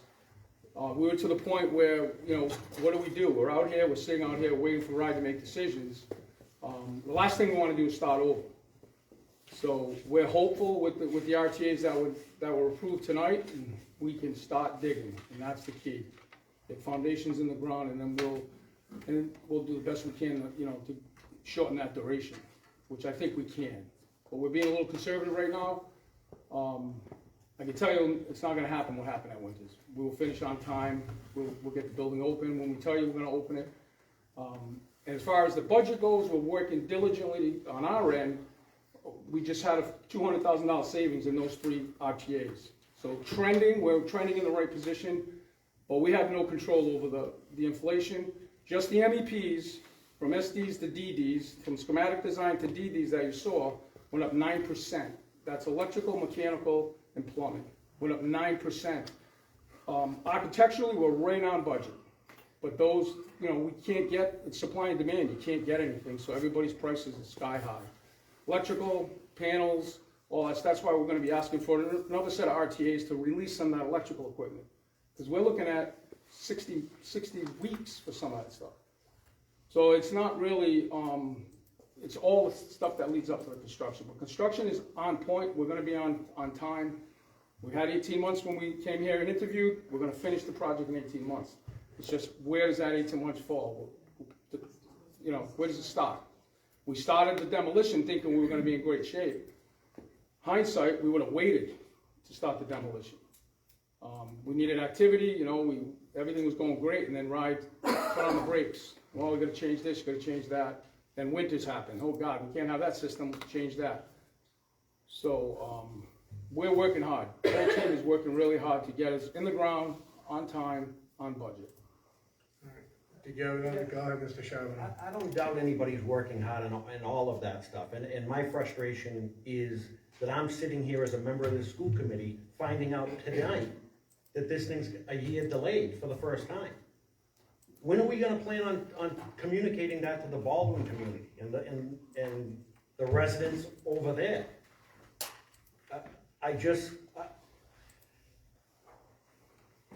I'm happy for my slip of the tongue now, as the deputy chair said. I threw that out there not knowing. So, Mr. Chairman, I don't mean to interrupt, but I've talked at meeting after meeting about members of this committee knowing things that other members don't know, and I don't think that there's an open line of communication here, and this proves it. And, you know, no, you're right. I've said enough. Can we know, so is April 25 the date? So what I would say, again, certainly I respect and trust your builder. I would like time respectfully to go back and talk to the team and actually give you data from the OPM perspective. I cannot give you what I believe to be accurate information, having not done any of the prep work, but we will, and I will. But I know. But the chairwoman of the facilities committee is confident that it's September of 25. That So, is what I have been told by Jared. okay, so, but that's my point, Joanne. So it's But I just found out. our partners are telling some of us something. Yeah, that needs, if they know that this is as delayed as it is, that needed to be. Can we get a report on the opening, please? Happy to. Thank you. All right, any discussion, back to design, letter D. Design, development, review, and approval to submit the RIDE. Any discussion? There's a presentation. Go. Okay. Yeah, so if you're interested, earlier this evening, the facilities committee had the opportunity to take a look at a presentation of what specifically the design now is and those documents. I believe Toronto is still here to be able to give that presentation if you'd like, so that you see kind of where we are with the design itself and what'll be going forward to RIDE. So it takes a minute, but if there's interest, we're happy to have them do that. Yeah.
Robert, I want to meet you.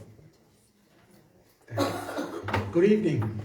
My name's Louis Torado. I'm president of Torado Architects. With me is Robert Stack. He's vice president in our office.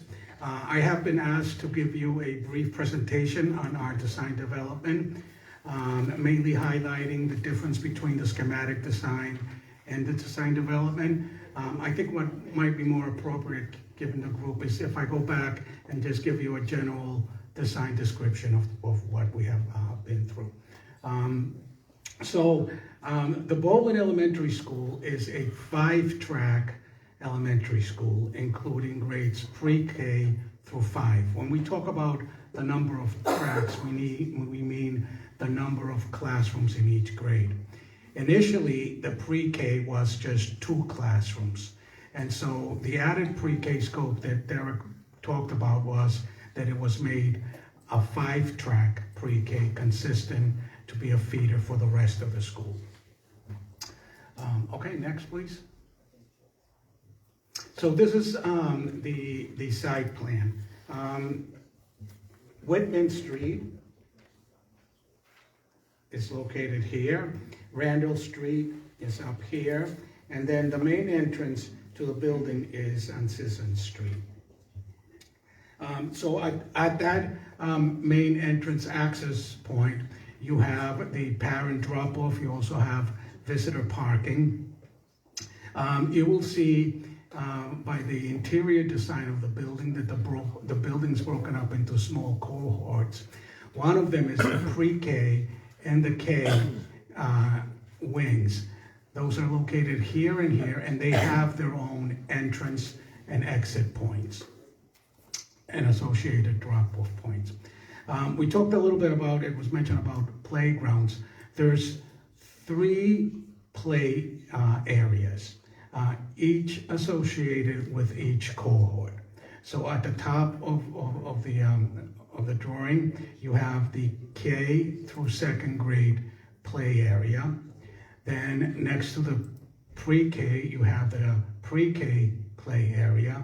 And then in this large field, you have the 3 to 5. Now, the kind of the heart and the center of the school is this courtyard. That is for recess and outdoor learning area. These play fields are part of the base bid. They're being designed right now and bid out. What is right now outside of the current base bid is the playground equipment. So the playground equipment for the K through 12 and for the pre-K is what would be bid as an alternate at this point. We've continued to design it and we'll continue to work on that. The 3-5 play area is more of a play field, more of a regular play field. So, okay, next slide, please. Mr. Chairman, may I? Mr. Toronto, the 3 to 5 play area, initially, wasn't that flopped with the recess area? Wasn't that 3 to 5 play area initially going to be a field and a welcoming? I think at one point we had images of a soccer net up there. What we had was, we've always had the K2 up there. We used to have the pre-K inside the courtyard. But that felt it was more appropriate for a recess play area, and so the pre-K was moved next to where the pre-K wing is. I think that 3rd and 5th grade play area was the one that at one time was lined as a soccer field. Right. But that has always been that location for it. Okay, so the first floor, as I mentioned, the main entrance is located here. On the right-hand side, you have the administration area and nurses suite, and on the left-hand side, you have the media center. It's designed in a way to allow maximum community access while providing security for the academic portion of the wing. So this would allow after-hour access to the media center, and then also easy access to the cafetorium and gymnasium. That is located, Robert, if you could find the cafetorium is located here and the gymnasium is located here, kind of in between both academic wings. As I mentioned, it's designed in a way to combine and create small learning communities. So we combined all of the first grades together, the second grades together, and so forth. Along with each one of these houses, as we call them, we include a learning commons where this is kind of like the main theme of 21st century learning, that you create these family rooms, if you will, where collaboration and multi-team teaching takes place. So each one of these cohorts of each grade has a small learning common. So as we go through the first floor, we have the location for the pre-K wing there, and then on the upper leg, you have the the kindergarten and first grade. Each of these houses also have association with their own restroom areas, and also teacher planning rooms. Okay, and then if we go to the second floor, basically it's the same arrangement around this central stair that gets you easy access to the core spaces from each one of the wings, and each one of these wings again have their own learning commons, which you'll be able to see shortly in a video presentation that we have. Next, please. And this is the perspective of the entrance, of the main entrance to the building. You'll see a little bit more detail of the Baldwin Eagle, as we call it, the entrance canopy, but it clearly identifies the main entrance to the building. On one side you'll have the administration, and on the other side you'll have the media center, which we think will be kind of like the beacon for the community and community access to the building. The building is mostly masonry. What is not masonry is these bands of colored material. One of the value engineering items that we're going through is trying to exactly identify what that is. But we just thought that it would have enough of a color flair to identify it as an elementary school, that the kids would respond and have a lot of fun accessing. Next, please. This is the Baldwin Eagle, as we call it, the entrance canopy to the entrance of the building, and it leads you into a little bit of our wow space, which is an entry atrium, which is 2-story and overlooked by some of the special spaces. Next one, please. This is the kindergarten and pre-kindergarten entrance. Direct parent access, easy pickup and drop off, and also easy circulation within the building. Next one. This is the inside of the media center, the learning commons. We introduce some colored glass, again, to create a fun atmosphere, interest of an elementary school. We create these reading nooks that you see in these spaces that pop in. And also you have the storytelling stairs that you see some of them on the right-hand side. Next. This is the entrance lobby. It's a 2-story space. On the left-hand side, you have a welcoming administration counter that's there that will be open. We also provide a curtain, a security curtain that closes that area after school. You have a welcoming area on the right-hand side with soft seating, and then you have some transparency. We will be providing shading for all the window glass, but that lets you peek into what happens inside the building and the teaching spaces. Next. Typical classroom module, very efficient, set up to have multiple teaching modes and learning modes. It does have connecting doors, a pair of connecting doors for each one of the learning studios. Next. And then just wanted to brief you on some of the value engineering items that we've discussed. On the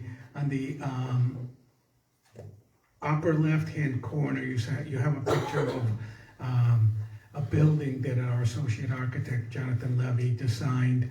One of the value-saving items is that at the back of the building, where the receiving area is, we propose to using a colored split face block. I was able to get that out. It again is kind of a back of the house. We'll still be providing an attractive split face block that might suggest we work into some sort of a pattern. The other big change that we've experienced is in the mechanical systems. At the very beginning of the project, we went through the analysis of investigating a number of mechanical systems. The one that was selected was a displacement system because it has we think, the optimum student benefit system, in that it provides a lot of constant, slow, fresh air, that it's kind of circulated by the warmth in the space, and that it's fed from low in the space, and then it rises and it's sucked up from above. RIDE really encouraged us and encourages every district to move to a VRF system, mainly because they are very easy to be 100% electric, and they're very big fans of all electric buildings. So in the design development, we're going back to the displacement system, mostly because of the concern that was expressed here in Pawtucket, but it also saves a lot of money. So it's kind of like a no-brainer for us. So that's the other big change that we have. I have our electrical, mechanical, and plumbing engineer with us tonight in case there's more specific questions that you want to address with this item. Okay, next please. Okay, and this is the video of the approach to the building. Again, you see just the splatter of color that's expressed in the panels and in the windows, and then the walk up to the Baldwin Eagle and the entrance vestibule. You'll go through a security vestibule, and then when you come in, a lot of transparency into the media center. You see here the reading area, beautiful colored glass, and then you go down the main cross corridor that leads you into the cafetorium. It's a cafetorium because it provides, it works as a cafeteria, but also you see the stage platform in the back, so it would be also as an auditorium. That space is a two-story space. You connect the second floor to the first floor through many stairs, but the main one is this one that overlooks the main courtyard of the building, the recess area, the outdoor learning space. And then from this connector, you walk across and you'll be able to oversee the cafetorium below. At this end of the corridor, we go towards the two-story space entrance, but you also get to, well, we are going to go straight. So this is what you would see from the second floor overlooking that entrance vestibule. And then when you move down the corridor, you encounter these learning commons, very flexible teaching spaces, again, where the whole cohort can work together. So that basically describes the state of the design development. Our package includes 245 drawings, detailed site plans, structural, mechanical, electrical plans. So it's a very comprehensive package, and we're very excited to be able to submit that to RIDE and move forward. As it was mentioned, early packages have been issued. Our engineers and us have been working on providing early packages for the structural, for the foundation, for the site, and so we're very happy with Sherman Construction to be moving forward on that fast track pace. Any questions or comments? Fernandez? Can we just go back a little bit to where you could look over to the main lobby? Are you able to do that? What does that look like actually? Like how, is it open like that with a railing, and how high is that? I don't know. No, it's not open like that. I think that what the final design in the construction document phase will be a glass wall, full height, with some sort of semblance of a rail, so that you know you're not walking through to the outer space, but that it also controls that. But it would be an enclosed, yes, but as transparent as possible also.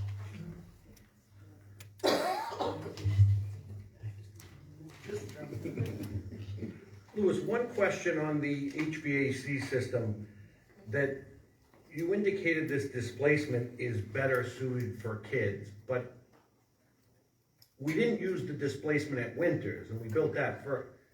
So is the unit we put at Winters better for kids? We're just not doing it because we had a problem, or is... There are many benefits to each one of the systems. I am really glad that you asked this question, because I'm glad that I asked Sean right here. There you are, to be here, and he's been here for 2 meetings. But I say this is better because in a VRF system, they're like split system units that go on the ceilings, and you're blowing air, either hot or cold, down on the students. The other one, I'm gonna let Sean. Hi everybody, my name's Sean Strassel. I'm the mechanical engineer for this project.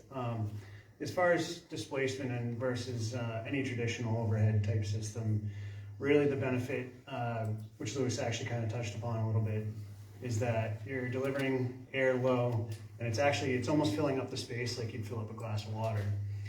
With that, you kind of get rid of the inherent mixing that happens throughout a space, meaning it actually it provides the fresh air low, and it actually moves itself up into the space and it helps get rid of contaminants. It doesn't just mix them out throughout the space, it literally displaces it. That's why it's called a displacement system. There's nothing to say that what was provided at Winters is bad or in some other way a lesser system. Fortunately, I don't know exactly what's there, so I can't really speak too much to that. I can only really kind of give you some generalities from an overhead versus what we've proposed, at least originally, and we've kind of gone back and forth, but my understanding is we're going to be moving forward with displacement at this point. And so that, forgive my ignorance on this, but that is not a rooftop, that's not an overhead unit, or? So you're still going to have a rooftop mounted air handling unit that will be outside, it'll be on your roof, yep. That'll provide your ventilation and your conditioned air. Similar to what you would do with a VRF system. It's the one thing that it gets tasked with probably more so than the VRF is that's going to also help with your cooling. Whereas when you're using a VRF system, that kind of does your trim cooling in the space. So now you'll be relying on those air diffusers in the space to take care of the cooling load instead of something, an auxiliary piece of equipment in the space.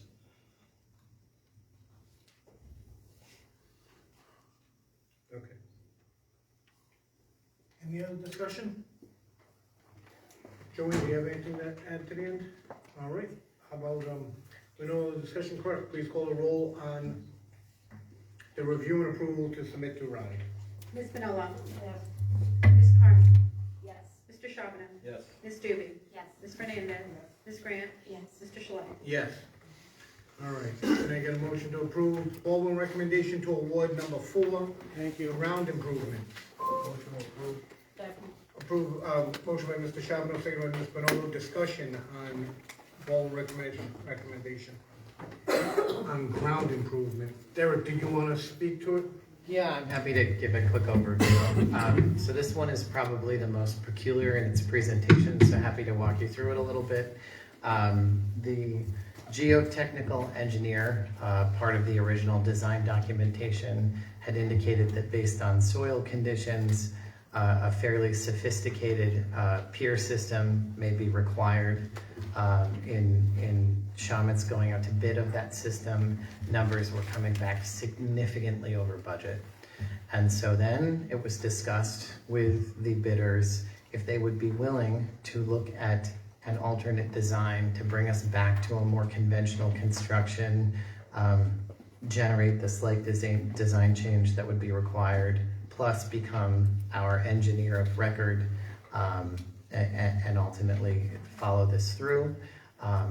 One of the companies agreed to do that, GZA, and so what this is for, rather than the complete services of engineer of record as well as building out of the system, this, if you go further back into the presentation of materials, the $49,050 that you would be approving would be $6,500, which is kind of the nominal fee to make the change to the design, allowing them to use conventional methods, assuming geotechnical engineer of record for $5,000, and then completing all of our special inspections as required as part of the project, which is the bulk of cost and would be required under any system. So this is really design and oversight. The balance of what will be the rest of this package will be carried with other figures that are still due to come in, but moving back to a conventional system that has been signed off on by not only the geotechnical but structural and other engineers is definitely the way to go. in terms of constructability and also budget. So we would recommend that you approve. Discussion. Discussion, clerk, please call the roll. Ms. Bonello? Yes. Ms. Carney? Yes. Mr. Charbonneau? Yes. Ms. Doobie? Yes. Ms. Fernandez? Ms. Grant? Mr. Shalala? Yes. May I have a motion to approve Baldwin recommendation to award number 5, site work package? Motion to approve, second.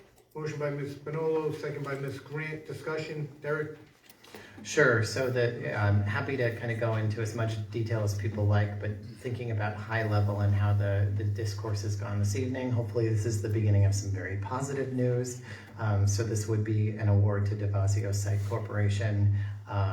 With that award, we are trending in this case, let me just make sure I'm looking at the right data set, a savings against what we had budgeted of more than $100,000. So we've already started to decrease kind of our overall need and feel great about that.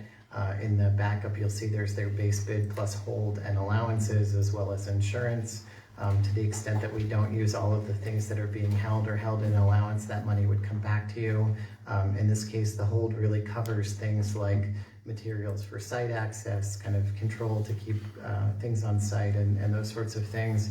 Allowances are really around the removal of potential contamination in the soil. I'm sure that you all may recall that that's something we certainly experienced at Winters, and so wanted to be prepared in advance here at Baldwin. Discussion, Mr. Charbonneau? There 0% MBE, WB participation from them? So on this one, there was no MWBE participation.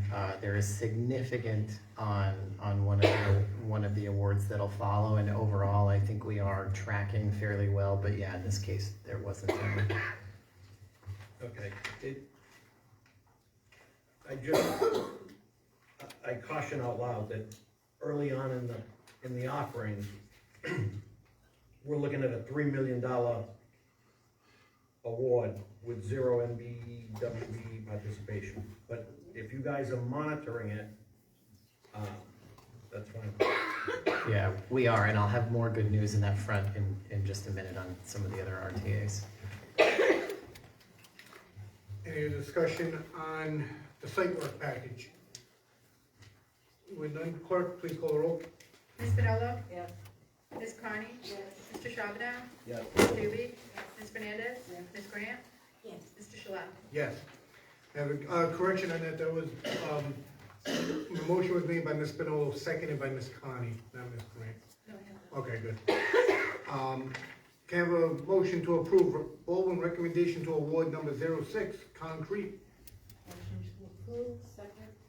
Motion to approve by Ms. Bonello, seconded by Ms. Connie. Discussion, Derek? Sure, so again, high level, this award would go to Jay Marshall.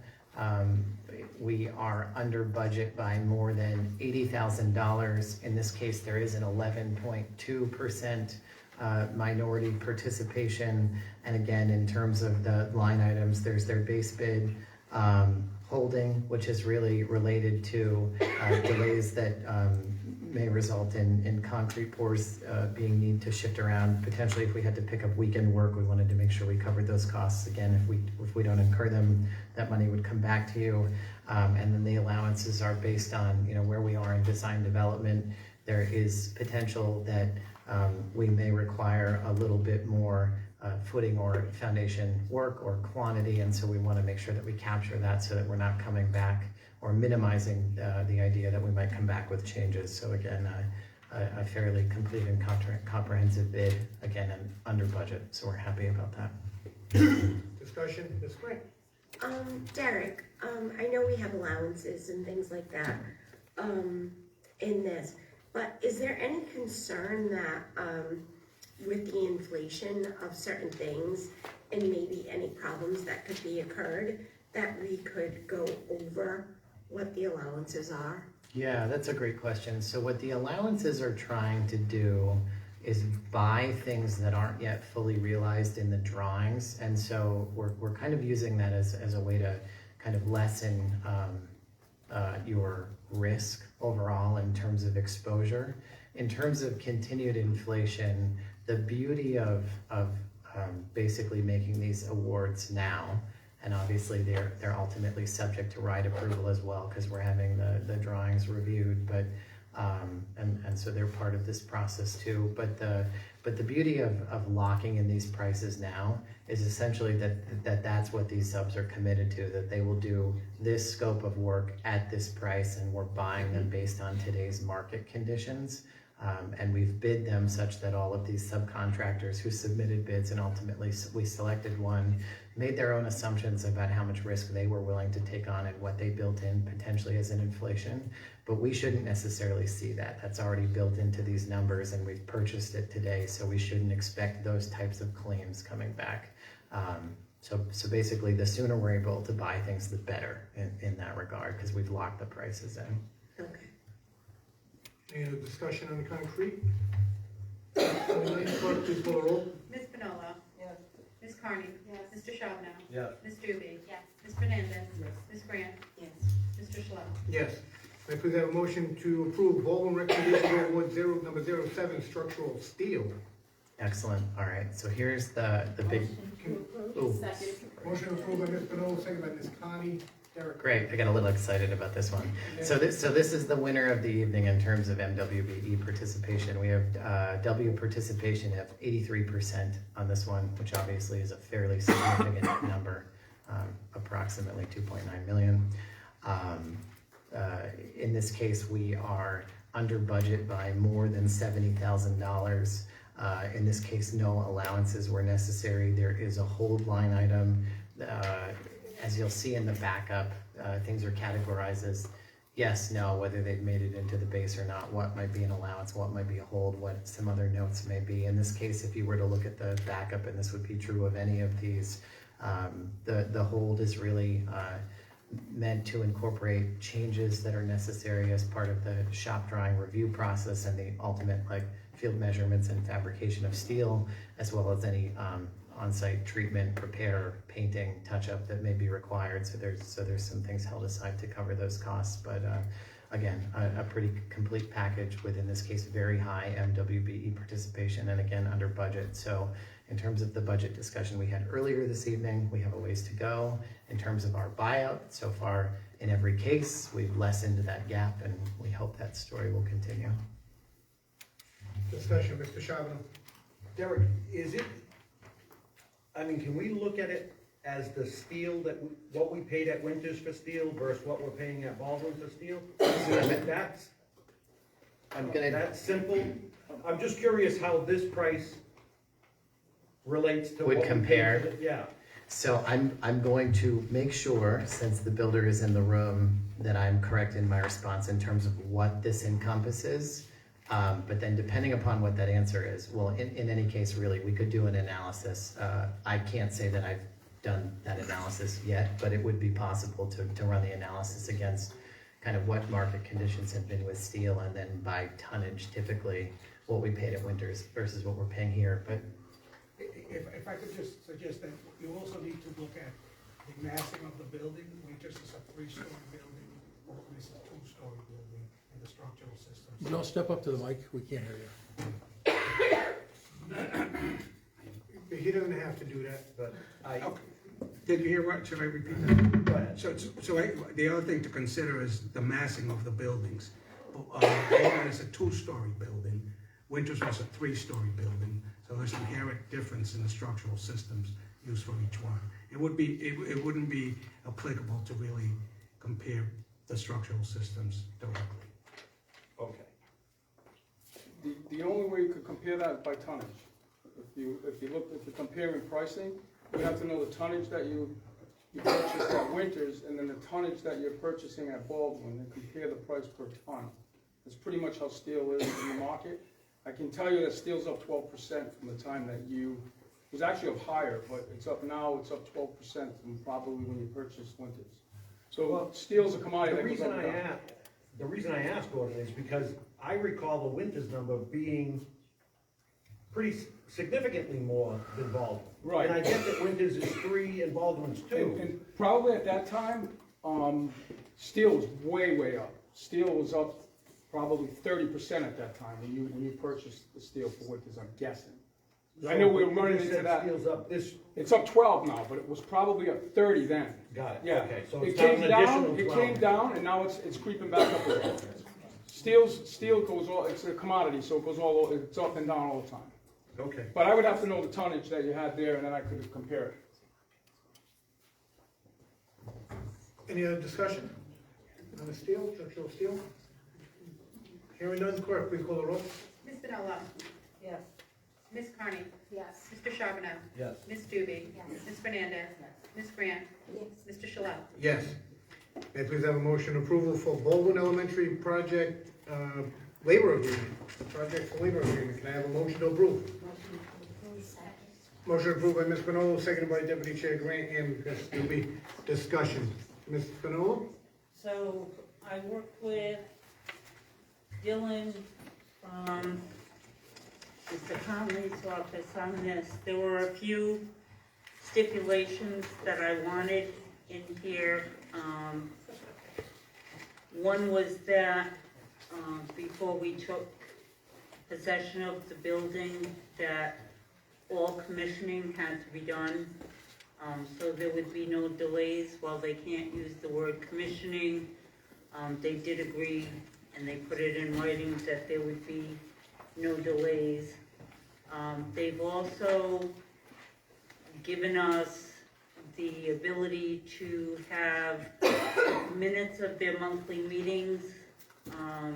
They will be provided to us. And the third thing, I forget what the third thing is, so. So yes, there's, I think the third thing that might be missing from Ms. Bonolo's summary there. We have, let's see here, something that existed in the last PLA that we inserted here again. The last facilities subcommittee asked for it to be included, which was having a partnership again within the PLA with Building Futures partnership that will afford opportunities for Pawtucket school grads, either new or previous grads, to participate in the trades in the building of the building. It's 15% goal overall of labor hours has been set by the agreement. It is a goal, but that is just kind of going backwards a little bit. We have something new that's in this PLA. It's in section 16 or article 16 if you want to refer to it. That is unique to this PLA versus any other, which is that of the three parties that are part of this agreement, organized labor, the general contractor, and the district, there is an agreement that regardless of any issues that may occur, that they're going to abide by deadlines that we have, deadlines that are set by the state that we need to meet.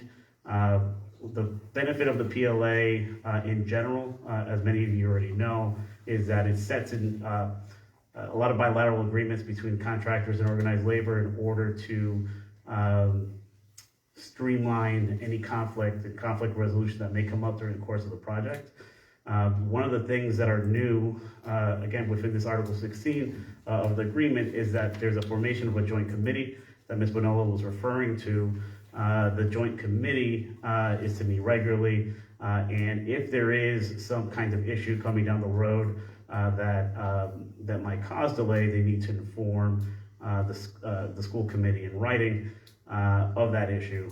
Nobody aside from this district can make, aside from the school committee, can make decisions that will alter the timeline that's set in place by the PLA. So the idea is they give us in writing some issue, and if there is a decision to be made that might change that deadline, the committee would be the one to make that decision.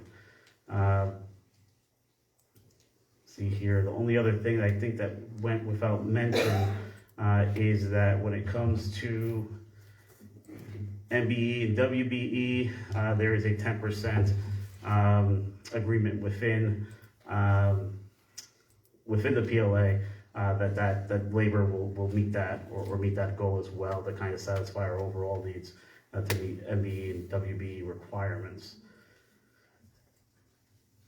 I believe that is all, but I do have, would be available any questions on it. You have the copy of the PLA for you. It is consistent with the PLA study that was commissioned and done, and believe as early as today, Dylan was working on this and hammering out some of the details. He's been the primary person in the office doing this PLA and others. But that last section, that section 16 that I was referring to, is very unique to Pawtucket. I feel like Dylan had indicated of the 14 or so that our office has been doing, this is the first time that such a provision is in there. And those are based on concessions that both, all parties have made to meet the what is understood as guidelines that are beyond our control that we need to meet as a district. So, Mr. Shabana. Yeah, the Labor Management Cooperative Committee sounds like a third or fourth facility subcommittee that's gonna meet periodically, but not less than once every month, to discuss the project, and any of us can show up. I guess what's the rationale for that? Or how efficient or effective is it? So one of the issues that apparently, that we have learned from experience in our last project over at Winters is some delays that the committee didn't have an opportunity to react to. It was just the fact that certain materials weren't purchased. There wasn't updates regarding scheduling until it was an issue that was unavoidable. And so the idea of this joint commission is that all the parties are getting together, reporting to one another. It may also serve as a basis to resolve any issues that they may have had, to kind of avoid some of the conflict resolution provisions that are already in here, if that could be smoothed over.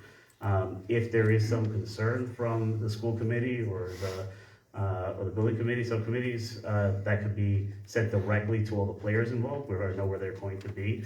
And if there is any issues that come up that may result in further delays of the project, at that point, that joint committee is going to be able to, certainly if they can't resolve that issue, at that point, that's going to result into a memorialized document, a written document, giving notice to the committee what the issue is about a possible delay. And then again, as I indicated before, the only person that can make, or the only entity that can make a decision that might alter our deadlines or schedules would be the school committee. So they have to provide us in writing what the issues are, what our options are, and before anybody makes a decision, the school committee would have the ability to make that decision. And so the idea is, it is another layer. Mr. Chairman, I get the concern, but this would probably be the best way, and Ms. Manolo and Dylan were working on finding best practices to be able to make sure we get ahead of any issues. In consultation with the other parties that are part of this agreement, they kind of settled that this would be the way of going about that. Right. Now, I appreciate the explanation. I don't agree, however. I think this committee, we have a project management team in place that we pay a significant sum of money to. We have a general contractor in place that we pay a significant amount of money to. We've secured the staffing through a PLA with the laborers union. I just think at times we have meetings to have meetings, and that's how things get sideways. So if the first meeting takes place and if Ms. Manolo attends and says that she wants something changed, and who's ever at the meeting decides if that's their realm, they change it. Where are we at that point? So the only thing I would say to that is that if there is any, there can't be any unilateral decisions to alter either the project at this meeting or to alter anything or do anything that might alter the deadlines that they've agreed to and they're set to by this agreement. And so at this point, it's more of a check-in and make sure everyone's on the same page. And if issues do arise, there's already something set to be able to either hash it out, resolve it, or if there is, there's 3 or 4 options that are available and there's no good option, all that might result in some kind of delay to some different degree, then that would be the ability to get that before whatever written document that gets provided to the committee, it would be from this joint committee to be able to say, all right, these are the issues, these are the variables, we're going to submit this report to the school committee and make a decision thereafter. It's a mechanism to ensure one of that other provision that I was referring to, where you are best informed as far as what your options are. If there is a delay, knock on wood that there's the case, what your options are, and the decision is not that joint committee, but it comes back to the school committee to decide what direction we should take the project. Right, I get it. All I'm saying is, this committee took a vote to enter into a project labor agreement. Mm-hmm. This committee took a vote and said, yep, we authorize Attorney Conley's office to create the PLA. We said that there is a template that they were gonna use, and then one member of the committee has inserted certain sections that she wanted in there.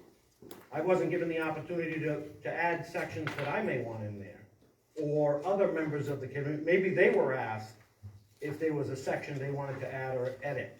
But this is all brand new language based off the opinion of one committee member, and it's in the PLA. That's my problem. That's the larger problem of what I've been talking about tonight and in previous meetings. That's not how we should operate. When you did a PLA either. It was Hold on, I'll give you a chance to reply. Now, this is new to me, so, are you, Dungy, did you want him to answer? No, unless I'm misunderstanding what you're saying, that's what happened. I can't say exactly, Mr. Chairman, how that came to be. I do know that, because I was assisting Dylan to some degree, that before that made it into the document before the school committee, the other parties were consulted as well about how best to go about what I would surmise as time management or time accountability, schedule accountability. And that's kind of where the genesis of this joint committee came.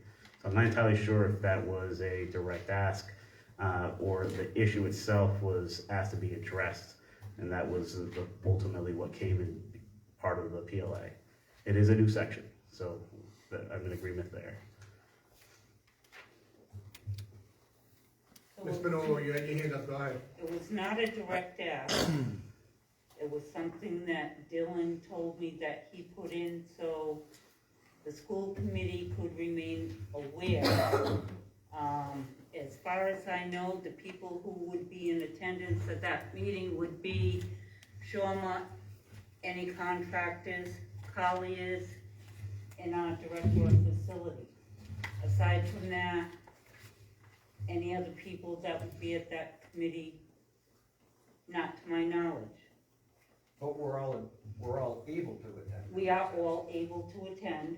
However, those are the people that are specifically to be at that meeting. And from that meeting, we are supposed to receive a report of any changes, any problems, any difficulties.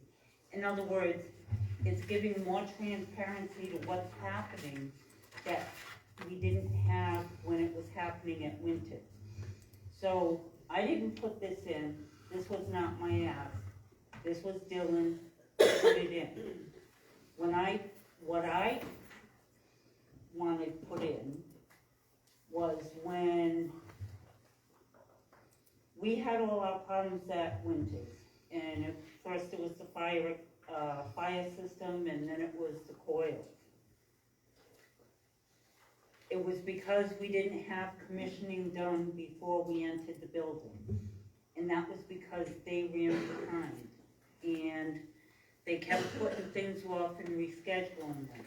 I didn't want that to happen again. So I said, can we guarantee that there will be commissioning and everything will be done before we go into the building?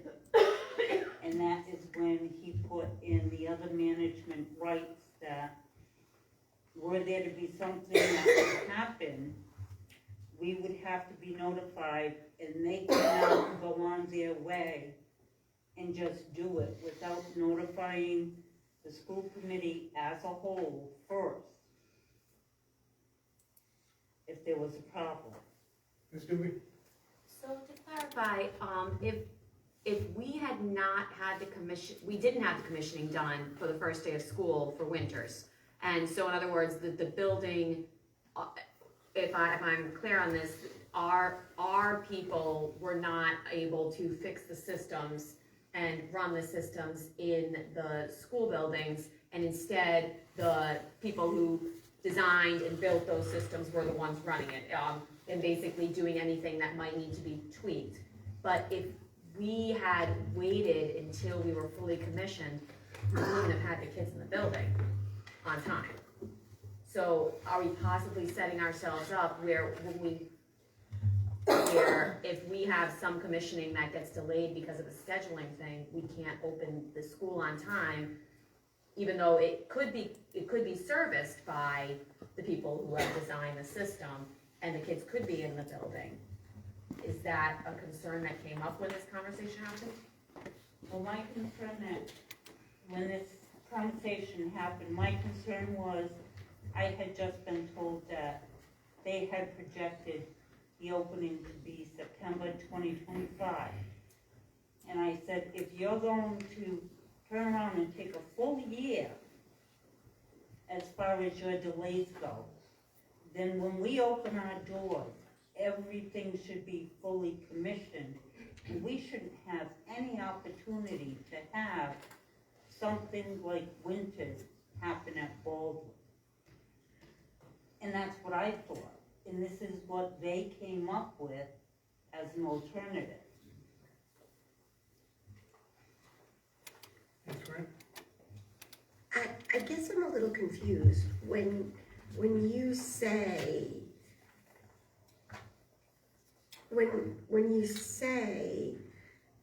that it won't happen at Baldwin, that happened with Winters. I'm not sure what you mean, what happened, because it seems like what we were told was it was a defect from the company. So no one can guarantee us that there's not going to be a defect. So I'm just looking for clarification. I'm just not sure. Correct.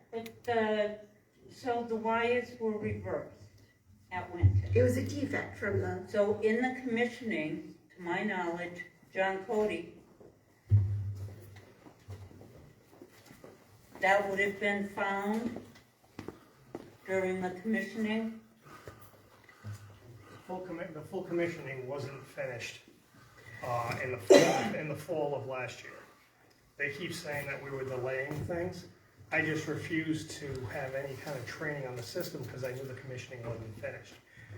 Going back to late January, they still hadn't finished the commissioning. That's why I still delayed or just said I didn't want training to that point because I didn't feel comfortable with it. And then in February, that's when we had the issue.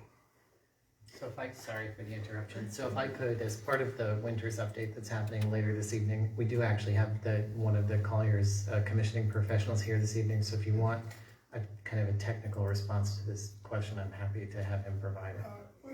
No, I don't think that's appropriate at this time. We're not asking that. We're asking a specific question that Ms. Bonello brought up that Kim wants answered on commission, and will it delay, and basically, Okay. is there gonna be a delay to piggyback on Erin's question? Isn't that basically what you're asking? Well, I guess what I'm asking is, it was a defect from the place. So we're not gonna open, or I would assume, we're not gonna ask our contractors every single thing they put in. I'll use this for an example. I buy a car. I don't ask them to take the battery out and take it all apart to make sure whatever's inside that battery is okay.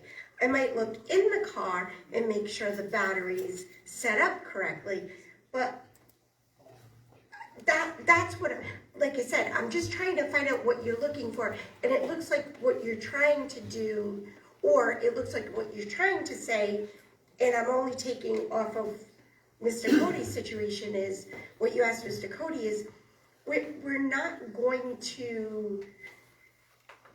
going to go further and just dissect things.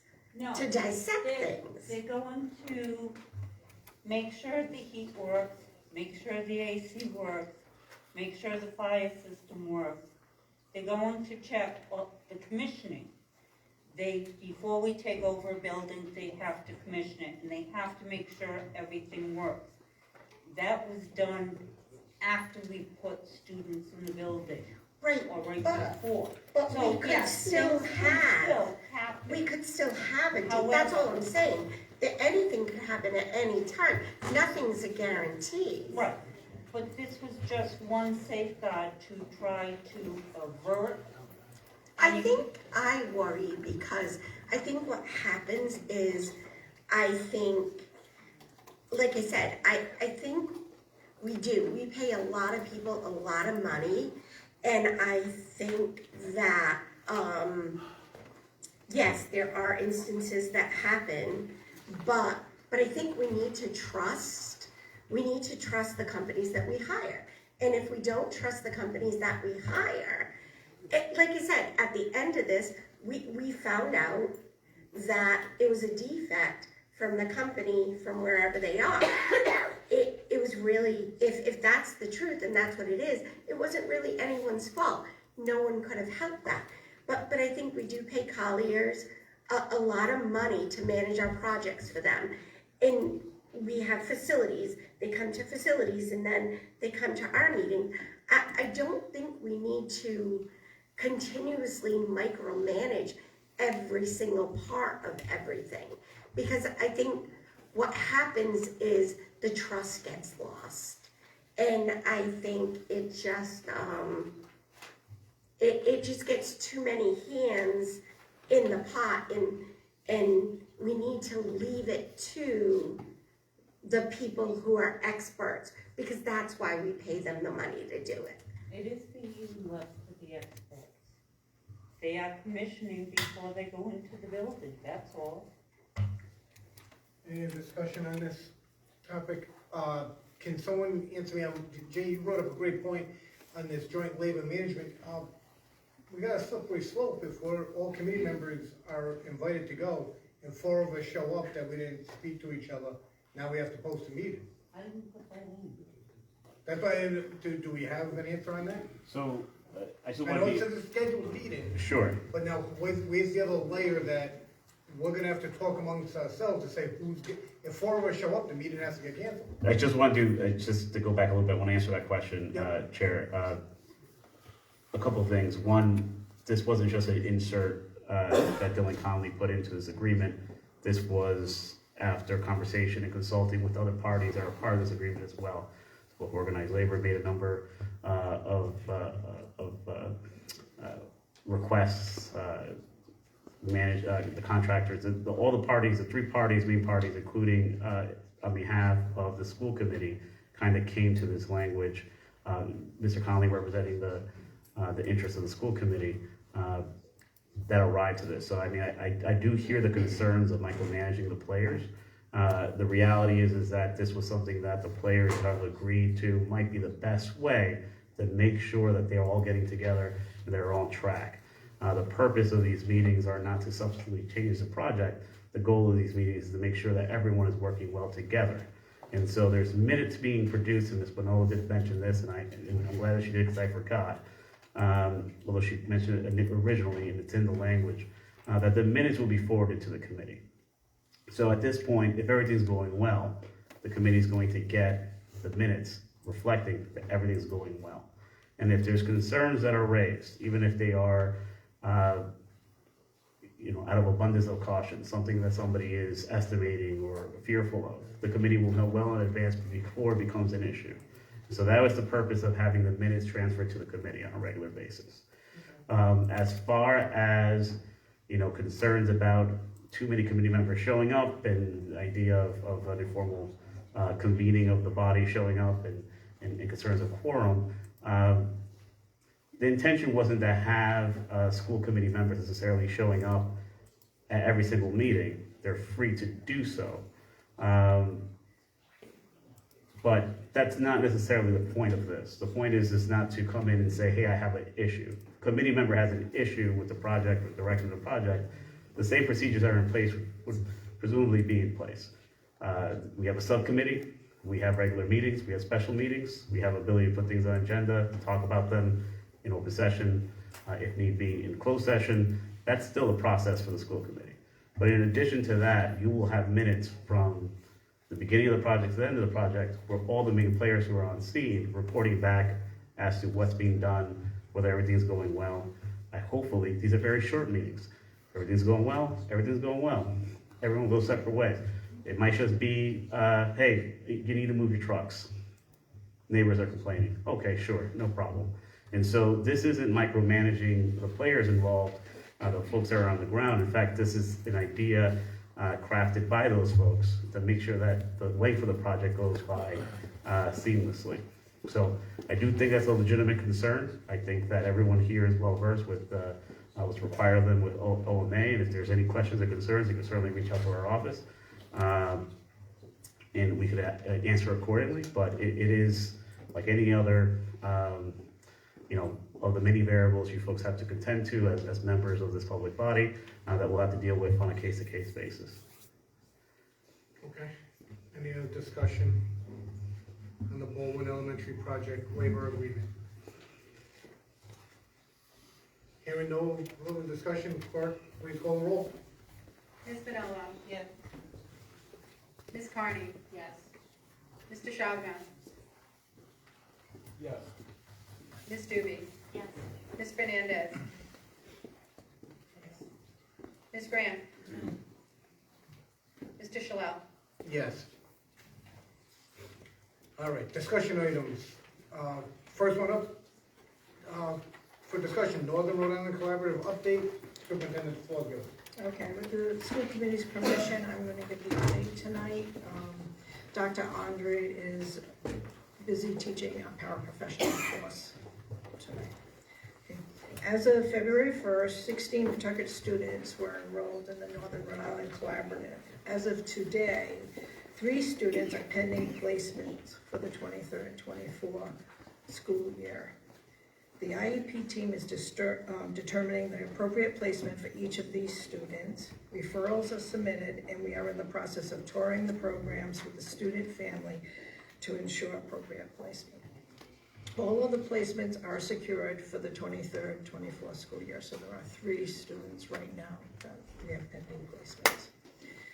The Pawtucket School Department is also partnering with neighboring MPAs to supply extended school year services for all of the students, and that is in place right now. So all the students will be receiving the services that they require over the summer. In closing, I would like to say that the Pawtucket School Department is working very closely with the Northern Rhode Island Collaborative and our families.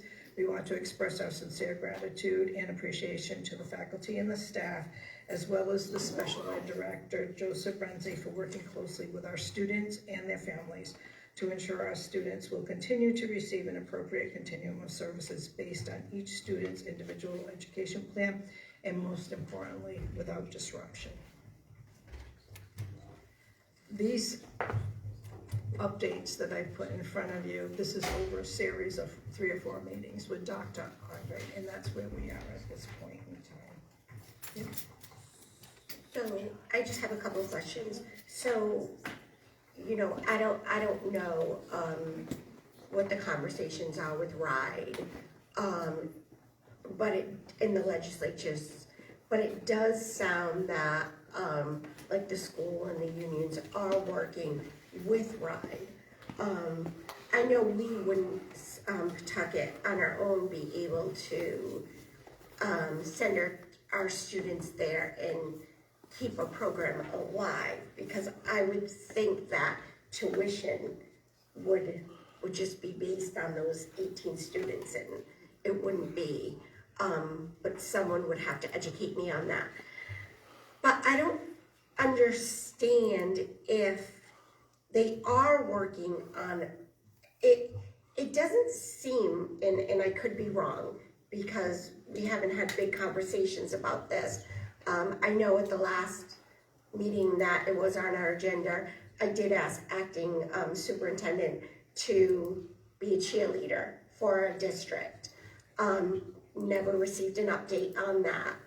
And with what you're saying this evening, it's sounding like it possibly wasn't done. But why can't we sit with them and try to find out? They're asking us to extend for a year. So on a whole, we all know it would benefit the students. But why can't we just give them that opportunity to sit and talk with them? And, you know, I'm disappointed. You know, I had to ask for this to be on the agenda tonight. I don't know if it would have been if I didn't, but I do know the previous acting superintendent has not placed it on since we had discussed it. But it just seems like we have until the end of the year, the school year. So why can't we kind of work with them, work with RIDE? If it is indeed true that RIDE wants this to work out, then why isn't everyone getting together to try to make it work out? I understand at one time there were some financial situations. I was not at the meeting when they voted to pull out. But I do know that it was stated at the last meeting we discussed about this, that those financial concerns are not there anymore. So I don't understand why we just don't try to work with them.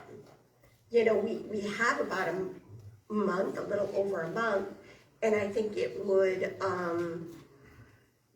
you know, I think it would be a peace of mind for the parents, the employees, of course, and I think for the students. You know, change isn't, no one likes change, but for a child with special needs, change, especially the ones who are older, change so late in the game in their life is, you know, it could be traumatizing, you know, and these students are familiar with their surrounding, their teachers. As we heard at that last meeting with public participation, we heard parents state, you know, what happened when the students were here as opposed to where they are now, and how the differences are. And like I said, it disappoints me that, and the reason I say I feel the ball was kind of dropped, because again, this is the first update, you know, since we talked about it, and it seems like we're kind of in the same place. Yeah, it's just gonna go away. But you know, it's about the kids, and I think we all say we do this for the kids, and I think we need to do it for the kids, not just the typical kids, not for all kids, you know, because I really do think it could benefit. And I would just like to recommend to the superintendent that, you know, you guys reach out to the Northern Collaborative, to RIDE, maybe set up a meeting and just have a conversation, you know? Like, you know, I was the one who said at the last meeting, you know, we could champion this. You know, we could be the ones that bring everyone together and say, hey, they're asking for 1 year. They're asking for an extension. If we can't make it work in a year, you know, then we dissolve it. But, you know, we have some kids who go there. This is their senior year. And then they were going to stay and go into their transition. And now they're going to get used to another place. And there's some kids who are probably juniors, and next year would be the year they would graduate. You know, I just really do think that we should really give it a shot. You know, it doesn't hurt to have a conversation, you know, and that's all I have to say. Thank you, Mr. Chairman. And Superintendent Mercer, not directed towards you, but I was under a similar impression. We were told the reason for us pulling out of Northern Rhode Island Collaborative was an insurance issue. And then a meeting or two after that, it was discussed in public participation that that insurance issue had been resolved. And I thought that's what this update tonight, because at that meeting, I specifically asked if we were told we were leaving it because there was a lack of insurance. Then we heard that the insurance issue had been resolved. I asked for a follow-up update. I thought that's what this was tonight, but it doesn't seem like that. I wasn't aware. No, But what I can say is that I will look into your concerns and your reasons and Okay. give you another update in 2 weeks at the next meeting. And in the meantime, is it possible to reach out to the Northern Collaborative and just meet with their staff and kind of try to find out what's going on? You know, all right, I appreciate that, because I really do think that, you know, like I said, when Kim mentioned up there, one of the teachers mentioned up there, you know, even if Pawtucket just came back, my first concern is I don't think it would be affordable just because ours would be the only kids that were back. But if we work together, sure. No, we can't have. Ron speaks out all the time and answers questions. This is about the NRIC. Hold on. And I've only been here 4 months. Give me a minute on that. I've never had Ron have an answer from the floor in my 4 months. Yes, we have. In my 4 months, I haven't. Is that true or false, Mr. Dione? Is that? Right, but, so right now, I apologize, I was catching up to my notes. Yep. Are we in the discussion phase here? Yes. Yes. Right, and so, what should happen now if someone try to interject, that would not be, the way to go. If they're fighting reason during this, somebody wanted to, what was on the agenda to present, I'm not sure, to answer your original question, that's not how it would be done. Somebody can actually interject into the discussion. The discussion right now is what it's created right now, that have a little bit. And that's fine. That's fine. But I'd just like to ask the superintendent, if you could just reach out to them and find out what the story is. Because like I said, I wasn't at the first meeting. They mentioned the second to us.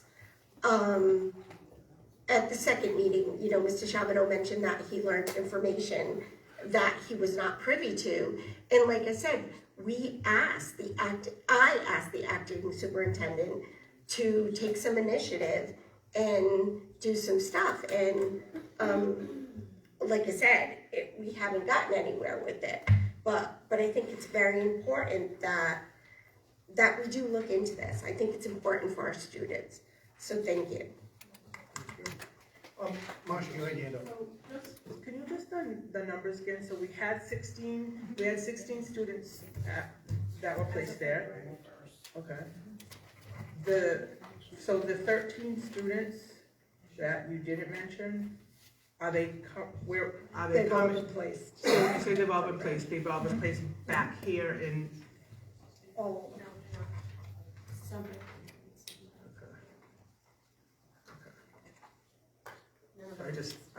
I say that because their needs were so high that we couldn't give them what they needed before, but we're bringing them back now. None of them are coming back to Pawtucket. I don't know the individuals. So out of the 13, so there's 3 that still need a school placement come September, and 13 already have a school placement right now, but you just don't know where those placements are. Okay. So from May 20th, whatever, we would like to have this as we want to follow up on this for the May. Is that okay with you, Superintendent? To make sure. Can we make a discussion action? I was gonna, I know this was under as discussion when it possibly should have been, but it's only under discussion. I do apologize, I'm just, but this could have been a discussion action, tonight, but we did discussion only, but next month's meeting, we can have discussion action if that's what we choose to do. So we'll talk with that. Yep, no, not, So, all right, good. Thank you. Any more discussion on Northern Collaborative? All right, thank you. Derek, did you leave? Oh, I thought he Yeah, went. no, I'm still here. All right, Winters update, please. Yeah, so I'm going to introduce you to our commissioning agent who's much more technically versed in giving you the update for Winters. So Blair. Good evening. My name is Blair Richardson. I'm the Director of Commissioning and Energy Services with Colliers. While I might be a new face, I've been involved with this project for quite some time. So as of right now, we have, so just take a step back. The industry accepted standard of care for commissioning, it recommends a 40% sampling rate for repetitive systems. Where we had issues with the VRF system at Winters, it was a recommendation to do 100% testing, functional testing for every control point. As of right now, we're just about 90% complete with the cooling functional performance testing of the VRF systems. Out of 200 control points, we've identified 14 control points being deficient.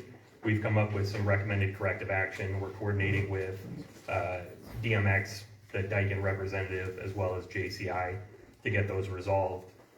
Further testing is scheduled over the next 2 weeks, so we'll bring that cooling to 100%. Unfortunately, at this point, the weather prevents us from completing testing of the heating systems, which are approximately 60% completed. We will be providing seasonal testing once we get into colder weather to make sure that all of the heating is 100% operational. In addition to that, we have access to the building management system remotely and are monitoring the system operation on a daily basis. We go in and check the system to make sure that nothing crazy is going on.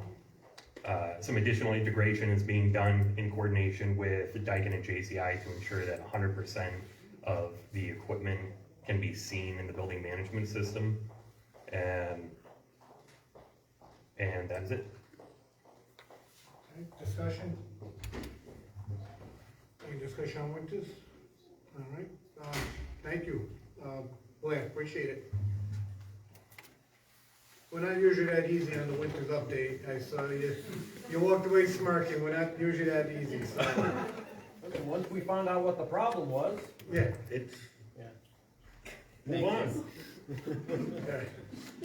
All right. I have a question. Oh, okay. Absolutely. So you said there were 14 control points that need correction. What kind of control points are you talking about? Is it all in the VSR system? So where we've got the two separate systems that are communicating, the VRF is its own kind of independent entity, and then we've got the building management system, which is comprehensive for the entire building. We identified some control points that the VRF system has that the building management system isn't seeing or isn't reading. And we want to make sure again that the building management system has 100%, that's the complete picture. So facilities can see and control everything through that one interface, as opposed to having to go into the building, go in the basement, and get access to the VRF controller. So, and these are the things that we identify through the commissioning process to make sure that, operationally, you guys get absolutely what you need. That's working with the Johnson controls, right? Correct. Okay, thank you. Thank you very much. All right. Melissa, discussion items for the monthly vendors report, budget transfer report. If the committee doesn't mind, we just discuss them all together. All right, does anyone have a discussion about the monthly report that was provided, the budget transfer, the overtime report, revenue report, or work order summary for April of 2023? No, only go up to revenue report. So C through F. Does anyone have a question for Melissa? Go ahead, Ms. Connie. Yeah, on the vendor payment report. Yeah. Yeah. For Gateway Education Holdings, $250,000 installment PD fee and supplies through literacy grant. Just wondering which grant that was and for which program that's supporting.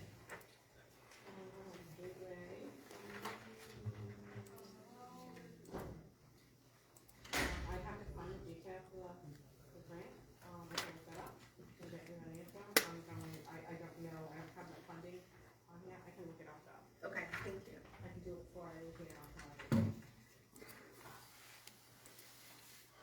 also have another question on the next page for Maxim Healthcare Services Holdings. So it's contracted nursing services, so kind of around the conversation we were having earlier. Are we paying monthly contracted nursing services while we would be looking at? Yeah,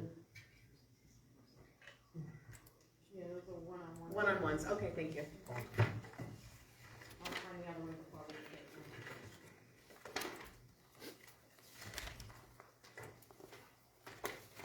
Any other discussion? Are we doing the overtime report as well? Oh, yeah, C through F for Melissa right now, then we'll go on to Joe. I'm just Joe. gonna continue, I said this last month, I'm gonna say it again this month, that for what we spend in overtime, it's just really surprising to me. So I'm wondering how the next year's budget is calculated. So, you know, we have a revised budget for one school, let's just say, I'm just gonna use Curtis Custodians for an example of 11,000. Year-to-date expended 17,907, month-to-date overtime 4,083. So when we're looking at that, are we building next year's budget on the 17,917 that we've expended, or are we going to say at some point, like, we have a $10,000 budget, we're at $17,000 already for this one school, next year the budget will be built around the original 10,000? So to answer your question, so what we do is we have a one-line budget, and then we allocate it. It's just through this overtime for maintenance and custodians, and we approve it. And a lot of the overtime, and again, I have to, John and Chris handle it, but I could pull reports to get coding. A lot of the overtime is created because of staff shortage, absences, callbacks, things like that. So what we do is based on the previous year, we try to spread it out and allocate it the best way we can. So next year's budget would be built off how much we spent this year, not necessarily what we thought we were going to need for 11. Right, in other words, if there's knowledge, when we're looking at this, I'll sit with John and stuff, if there's knowledge that whatever that issue is in the building, if that was due to somebody being out or whatever, if that person or employee is not out, or there was extra work going on, or whatever the case may be, if that's not gonna happen, then no, it won't go back up to 11. Do you know what I mean? Yeah. It's to kind So of, it's all considered each. each year, I sit with John and we'll look at it and say, okay, where do you want to go? Okay, thank you. And again, we might not know, so we kind of move it around if we need to, but again, at the end of the day, the budget is approved in a whole for all the overtime. But we're happy to provide it, maybe we can look at providing different types of reporting. Thank you very much. Any other discussion for Melissa? All right, Melissa, the revenue by fund, capital projects, I'm sorry, the $220 million bond, 7,994,684. It's on page 3 of that revenue by fund sheet, halfway down.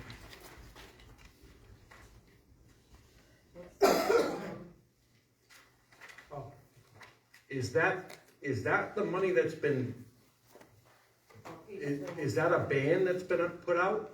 So they bonded last year, so we draw it down as we need it, it stays with RDA. A ban was done in the previous year and. Right, well, that's what I'm trying to get to. What was that, do you remember that ban? It was a bond, and I think it was for $34 million.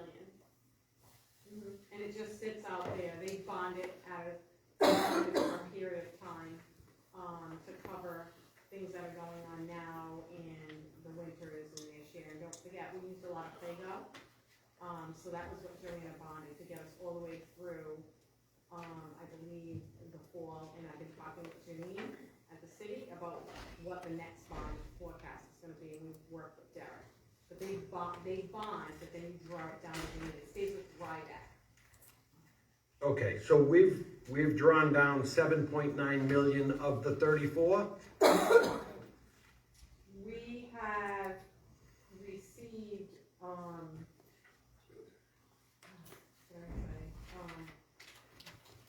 that's how much has been booked and received at RIDAC for this year, for March, yes. In other words, the bonds are held on the books for life, and this is just the revenues coming in this year. It could be a piece of the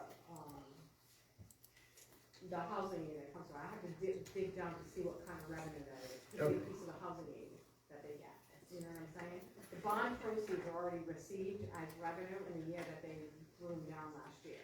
Right, but we're booking this as revenue too. Right, but this could be the housing reimbursement, and it's the cities. We recognize it on our books because new color requires us to use a new color. We don't, this really isn't carried on our books, but it comes out in our new color format, so you can see it. So I can look up to see if that's actually the housing that was returned to the city. I can check that out. Okay. And I will send an answer out. That one I'll need till tomorrow. No worries. All right, no other discussion, work order summary, John? Anybody have a question for John about this work order summary? All right. Hirsch, does anyone have a discussion on the letter H, enrollment suspension for Hirsch? Does they want him to explain that graph, like that data?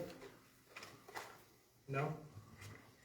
All right. I was looking. Ask the current superintendent to continue to provide us with a safe and orderly. The committee at Shea High School has been meeting to address some of the issues there. Could you update us again next meeting? Thank you. All right. Here none, can I have a motion to recess to executive session in accordance with pursuant to in accordance to Rhode Island General Law, pursuant to Rhode Island General Law 42-46-5A9, for the purpose of collective bargaining, hearing, and/or discussion on a grievance for the purpose of discussion and/or acting upon. Personnel, Local 1352 grievance hearing. Motion by Mr. Charbonneau, second by Ms. Grant and Ms. Doobie.